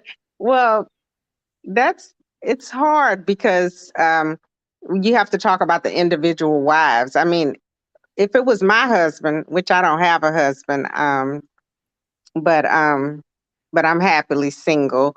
But if it was me, my husband wouldn't touch another woman in my presence, because your husband. And I started to think, now, does he smash her like that sometime when she get out of line? That was my first thought, because I feel that she's very timid and she kind of let things go with him. And so I'm wondering if she can't speak because she know what would happen. But that's what my thought was, has been for some time now. But I think, no, if my husband was, oh no, I would have already been up out the chair myself personally. I would have already been up. Even if you felt that the woman was being the antagonist, you still, once it would have got to that level, you still would No, have I to. would have called my husband. I would, when he was saying all that stuff, come on up here. Come. I don't think he really invited her. I thought he was being sarcastic and, come on up here. You want to preach this? Come on up here. I didn't call that an invitation. And see, and that was his fault for underestimating her petty.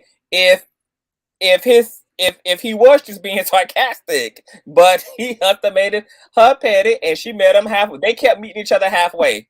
The church isn't that big. The church isn't that big. When I saw my husband getting into that, I probably would have stepped to him before she even got up front. You know what I mean? I probably would have done something to detract him or to get him to pull back. Yeah. I understand. Okay. A birthday girl, what would have been your reaction had you seen the man you brought before the Lord and your family and married in holy matrimony putting his paws on another black woman?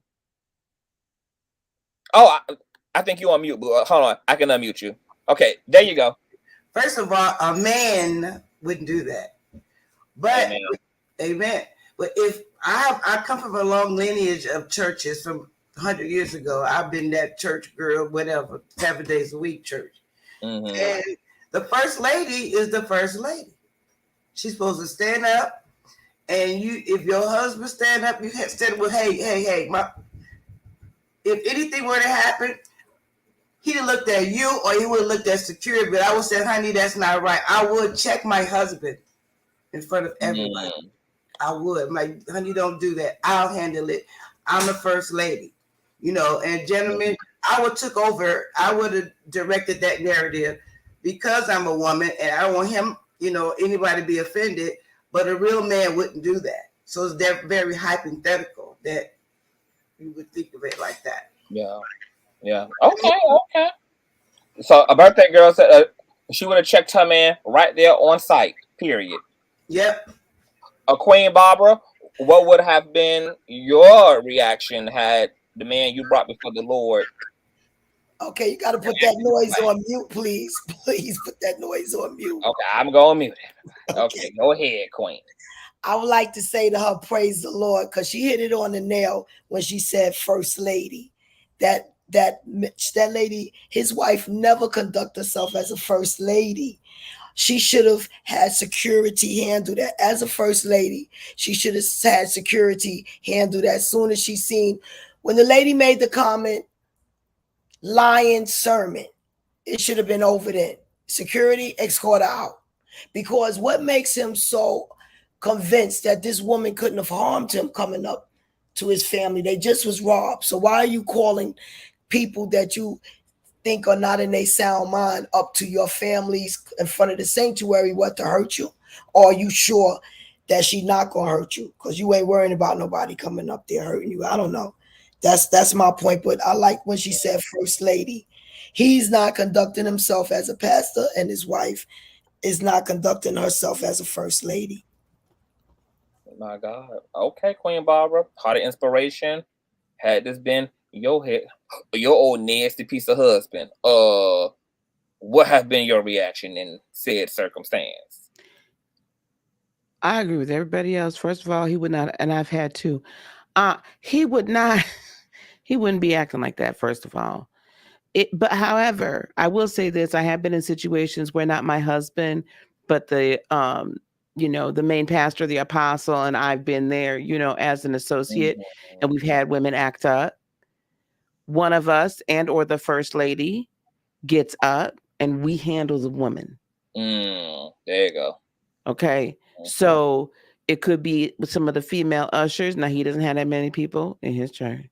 So, but there were enough women in there that somebody else, another woman, even if she's holding a 10-month-old child, then she should have turned around and it should have been boom, boom. And then, let's get these ladies out of here. Because when he called her to the front, I'm thinking she already to the front. I mean, look at the size of the space. I mean, she already in the front row. Wasn't too far to go, was it? And, I'm thinking if you first lady, you need to be the first to swing your pocketbook on that man, honey. You first lady, so you could. You get first swings, baby, first dibs on the elder. But you just posed an interesting hypothetical too. What would be y'all reaction to this if the women would have handled Tarsha the same way? I don't think at least for me, my reaction wouldn't be completely the same. It depends on how bad, like if she ended up with the same marks, like y'all didn't really have to do all that. Like nobody should have been grabbed by their neck. Okay. They are all adults. You should have been able to escort them. And since everybody knew the police was right outside the door anyway, why you just walk outside the door and get the police officer to come get her? Right. So had she been grabbed, harmed in that fashion, I don't care. She should not have been, period. But again, typically what we do is we would have the women handle that situation so that we would not have a man interjecting in himself into that. Plus, normally you would be protecting your man from getting a charge. Okay. Now this man just happens to be friends with Eric Adams, the mayor. So then he thinks he's afforded himself some levels of protection. Evidently he must be. So if even if a woman had done something like that to her, though, I mean, that wouldn't have been right. Still, she should not have gotten scratches all on her neck and stuff. Like escort her out and let it be that. Yeah. I don't think that she needed to do anything if he supposedly has security. Your wife shouldn't have to trump security. If you have security, that's who takes the person, whether it's a man or a woman or whatever. That's who take them out, not the woman. I wouldn't get involved and put myself in harm's way because my husband is acting a fool with the person who's acting a fool. That's why they have security. Well, that's true, but he called security and didn't nobody move. So I'm trying to understand where this security, because he called the security, right? So they didn't know, did none of them move. I'm trying to understand that too. He didn't let them move. He had plenty of security. He had them. He had a security blocking the girl camera in the back, and then he had security. He didn't want security. He wanted to assault her. That was point blank bottom line. They both need to be arrested. She need to be arrested for disrupting his sermon, and she need to definitely be arrested for grabbing that lady like her. And security should have handled everybody, man or woman. His wife shouldn't be in jeopardy. No ushers, no women ushers or nothing in the sanctuary should put themselves in harm's way. Security in the real sanctuaries is men going to handle you, whether you're a woman, child, or anybody. They're going to respectfully handle you. I must have gone to quieter churches. At this point, now people are bringing in guns. People are bringing in guns at this point in churches. So they got some real security in churches now, baby. Right. So I'm talking back in the day when we were normal human beings and we actually went to church because we were trying to get a word from the Lord, like those days. But then it was just different, right? We didn't have to worry about people bringing guns and knives and all kinds of stuff. That's not true. Well, at least the churches I went to. Now I can't pick on nobody else's church. I don't know nothing about that. I'm just telling you. I'm gonna start asking Pastor if she don't get that background noise out. I'm gonna have to start pleading. It's not me. Not that. No, just you. There's nothing on in my house. I'm the only one here. No, what she means in terms of like it's a feedback that's coming from your audio. Oh, okay. Yeah. It's probably because she doesn't have a microphone or she doesn't have headphones, and so you're getting the feedback. But it's fine. It's a birthday girl. It ain't killing. It ain't killing nobody. We're gonna let the birthday girl birthday, okay? But I agree. I don't remember coming up and fearing going to church. The church was an open door situation. I mean, anybody came, friends of friends came. If anybody from the outside wanted to step in and sit to the back and enjoy. I mean, these weren't things that we had to worry about. Now in this age of mass shootings and now robberies allegedly and all these things happening within the church, I mean, it is all going down. And that's why I can't imagine the congregation being okay with this. I feel like Bishop needs to be checked. If I was a part of that congregation, I would totally be disgusted and floored by the way he handled that, because he could have escalated a situation that could have got bad for all of us, especially considering what we just went through 2 months ago in this church. You do not, as a leader or as a manager or as a supervisor, escalate something beyond what's necessary, because you have other people to be responsible for. What would have happened had you angered this woman who was already allegedly being disruptive, and she reached into her purse and pulled out a pistol and fired her as a result of proving something to herself? You didn't care about none of that because it became about you in a versus match with her. And just like she underestimated him, he underestimated her, and there should be a congressional hearing about that. And for nobody to be checking him, at least the people that matter are not checking him. Of course, we checking him, but he don't give a damn about us checking him. All the people that has access to him are just being a yes man and stroking his ego. And that's why I said in my last commentary, look, this church done been through something crazy within a very short time span. It's going to be hard to empathize if there's another incident of any kind, because at this point, like, y'all are willfully participating in God. I mean, this is just willful ignorance. Can I ask you a question, Conscious? Yes.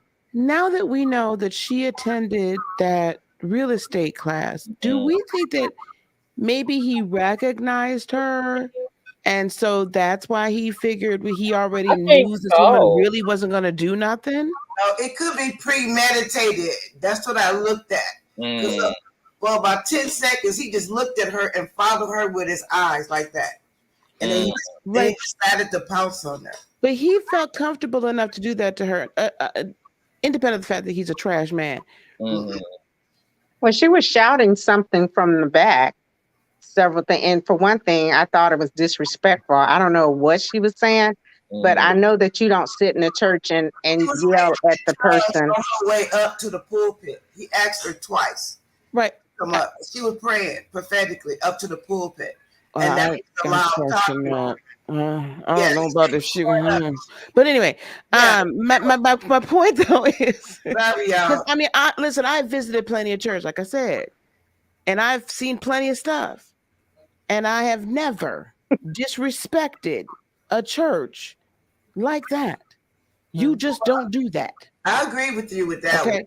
So my question is though, because in Larry's live yesterday, it came out, right? You played it, that she had taken this class with him, and on the third class or something, as a real estate class, and the third class, he asked for everybody's social security numbers, and she said she didn't give it because of his prior convictions that he had been convicted for attempted or some level of identity theft. Right. So my question is, I'm sorry, y'all. She been on talk shows telling that, and I'm with you. I'm going down that rabbit hole with you. So she was at the real estate, and then she went on talk shows telling everybody that his class was $500, $5,000. They wanted Social Security. So maybe because he is a stalker on the internet, saw her tell stuff, and it could be premeditated what he probably tried to his opportunity to. I'm just wondering that because he felt a little bit much more like he knew she wasn't going to have a weapon. Like he kind of knew her, like familiar with her. I'll just put it like that. Yeah, I'm on the same court with you and Miss Penny, that I felt like there was definitely already, like, the atmosphere was set up. As Miss Penny had just said, he clearly watches for everything that's about him. I'm sure he's seen the podcast and he's seen various things, and he did take this course with her. So I think, yeah, the atmosphere was already set for God knows what to happen. And when she stepped right into it by trying to check him for checking his wife, which also was inappropriate in the fashion in which he did. Right. She called him a liar or something. Somebody a liar, somebody. Yes. It was a mess. It was a mess. And but he come out on the bad end because he's the man. Yeah, but he got off. He's not getting away. Thank God. There's a criminal justice court, and then there's a court of public opinion, and in the court of public opinion, he can't work. He's getting that work put on him in the court of public opinion. Right. But, she was just some Jive King talking live, saying that she has an attorney, she can't talk about it that much. Yeah. Yeah. Yeah. Well, hopefully she has a case. She was mishandled. There was no reason for him to have put his hands on her. If he felt like she posed a threat, he should have never called her to the front for any reason. He should have never engaged her. The police were already outside. It was very easy for Clyde Rufus to go downstairs and pull one of the cops in to handle the situation appropriately. But we're not talking about somebody who has any decorum. We're not talking about a man who has much moral fiber. We're not talking about a man who has much class, you know, and self-control about himself. So, you know, he might call himself dressing well, but as Jesus said about the Pharisees, you know, white and spotless on the outside, but rotten to the core on the inside. You know, just like a tomb. It's polished and pretty on the outside. On those things, the little things, the little paper dolls that you stick on the outfit. Yeah, look, people want a press conference. All the Bed-Stuy in Brooklyn and Queens need to stand out there and protest. The church closed, baby. This now is a homicide scene, baby. This church is this church is an endangerment into the community, baby. Okay, it's time to put this thing out of business, honey. It's gonna be some real guns. You don't know who that lady. But he was not booked.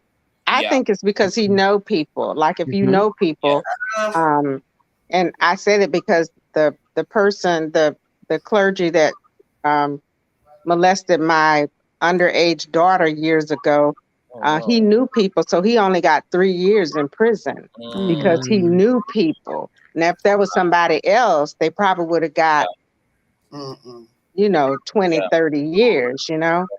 So he got off because he knew people. And number two, not only did he know people, she got 2 charges against her. The trespassing, she was charged with trespassing and some kind of disruption in church or some kind of. Remember, we read that earlier in the broadcast.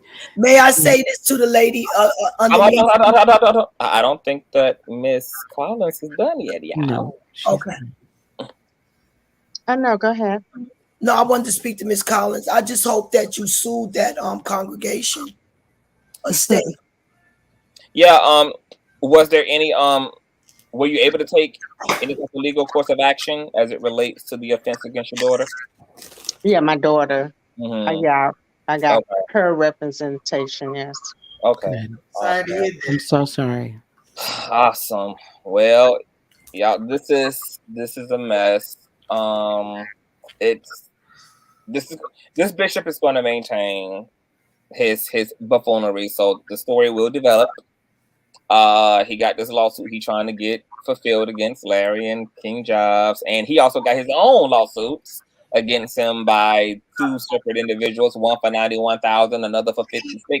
I'm sorry, King Jive and Larry Reid. I'm sorry, King Jive and Larry Reid said that they haven't seen the paperwork. Is that? Yeah, they haven't been served yet at all. Yeah, I'm sorry, but it is actually filed. But no, they have not been served, and hopefully, they won't be because this is really dumb, and the bishop clearly just needs attention. So yeah, but to hell with you, Bishop. Okay, but let me let you ladies go. I got to get out of here. Thank you guys for being here. Thank you. Thank you for I like to say praise the Lord, praise the Lord. I love you all. Heart is like you was on the verge of trying to say something there. I just want to say another wonderful program. Thank you for bringing this to everybody's attention, and thank you for affording the space. We all have to support each other. Absolutely. And those that are still in the church actively, and even those of us that have left actively, we all need to come together and help one another and clean up our church. We need to take our church back, and so that it is truly about what it is supposed to be, and it is supposed to be a place of worship. It's supposed to be a place of service, and it's supposed to be an institution that actually helps our own. That's what our churches used to do and support our community. So I think that we just all need to take it back, and hopefully someday. Well, we can all take it back by going and subscribing to the Heart of Inspiration, because I can guarantee when you join her virtual church, you ain't got to worry about a knot upside your damn head, okay? No, you don't. You might get a bruised ego. we can start right here by signing up virtually for the Church of the Heart of Inspiration right here on YouTube, honey, who gets into all of the spiritual teams, honey, and all of the empowerment of the Black community and the empowerment of humanity in general and the empowerment of women. There's nothing that she doesn't do, honey. A complete 360 individual. So do you want to shout out all of your handlers, Heart? Yeah, sure. So it's Heart of Inspiration here on YouTube, at Heart of INSP, on Instagram, at Heart of Inspiration, on TikTok, and heartofinspiration.net on the interwebs, soon to be on LinkedIn as well. And then in the very near future, Conscious, you need to call me, because we are going to be starting our own streaming platform.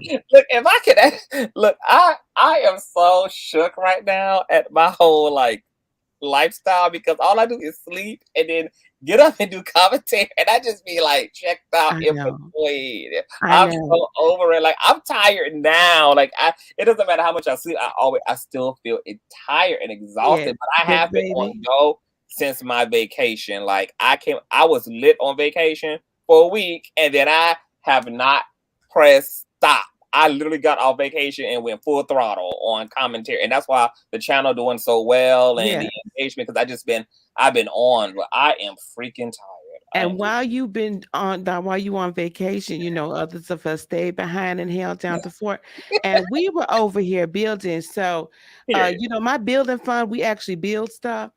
And so we're building a streaming platform. And so you all are hearing it. I have announced it on my platform, but I'm announcing it here as well. So be on the lookout for our streaming platform that is not going to be censored. We are not going to stop people from speaking the truth and their truth, and have a wide range of people that are going to be giving content. And I'm openly saying I want to talk to Mr. CTV. Yes, if he would like to become and participate in said platform. Baby, Heart is about to give y'all the matured version of a Zeus Network type dynamic, baby. It's about to get lit. Okay, absolutely. I got you, boo. That is freaking amazing, and I'm super excited. Once again, you guys subscribe to Heart of Inspiration, honey. It's a lot of things coming up out of the brand. Also, apartments available in New York City. Our queen, Miss Barbara, she's a content creator as well, honey. She always getting infinite downloads from the Holy Ghost, honey. She don't need to read no scripture. She ain't got to go search no caves for the word. It comes right to her consciousness. Queen Barbara, do you also want to shout out your YouTube channel as well? Yes, my YouTube channel is the Underground Railroad for Black Americans to get information. Just because you got my color, you not me. I have one video busting the United Negro College Fund. I do it from the illiteracy of only being educated by the Holy Spirit, but I find the dime. Okay, so I've also uploaded that video up underneath one of Conscience videos. It says, if you want to register your child for these college funds applications. So it's a United Negro College Funds and others. And I'm just the Underground Railroad for Black American informations to enlighten you what's going on in the major cities about housing preservation, development money, and others. Thank you. Come on, queens. All right, y'all follow these two queens, honey. Support all content creators, like Heart said. But y'all, we got out here, child. So we ain't got each other. We ain't really got nothing. But I'm going to call you Heart. Thank you, queen. I love y'all to death. I got to get out of here, you guys. Please make sure that you guys continue to thumbs up this video. I appreciate y'all so much. Subscribe if you're new here, child. We got a lot to get into, girl. It's a lot still to get into, child. Okay, so I'm gonna get me something to eat. Oh, let me shout out my Cash Appers, because I got some I didn't even know. I hope my donators are still in here. I hate that I did not catch my donators in real time. Let me shout out my donators. You guys know all donation information is in the scroll in the description box below. I want to shout out Miss Davis. Thank you so much for your seed. Thank you so much. This is a anonymous donator, okay? She didn't want to be mentioned, but she wanted to sow a seed. Thank you so much for your seed sowing, anonymous donor. Thank you so much for Walk in Truth. I hope you're in the building. Thank you, thank you, thank you so much. Bless y'all seed 10 times over. Thank you so much to Brittany as well for your seed. Okay, thank you guys so much. Oh my goodness, I love you guys so much. I'm gonna order me something old nasty to eat tonight, honey. Okay. Thank you guys so much. I love you all so much. Yes, and just thank y'all for the growth, man. I didn't know we was gonna get it popping like this when I got off vacation, but I told y'all, and I I got the footage, girl, of me on them edibles, child, and when I was with the Lord, honey. If y'all want to know my experience, y'all need to listen to that video I did about the gummy bears, honey. Okay, I never did an edible a day in my life, and baby, it was 2.5 hours of me on my face with God. I feel like I had a near-death experience. Like, that experience changed me. It changed my energy. It changed my mind. It changed me. It changed me. It made me complete. I don't know how to explain it, but it has complete me. It has complete me. I'm complete, child. And I want to talk about that experience, but I don't know whether I'm going to put that footage in my blog, because I did vlog a big chunk of my vacation, and I was just going to put it in there, or whether I want to use it separately for a commentary, child. But I'll figure it out. I'll figure it out, child. But I love y'all. I got to get out of here, and I'll talk to y'all later. Peace.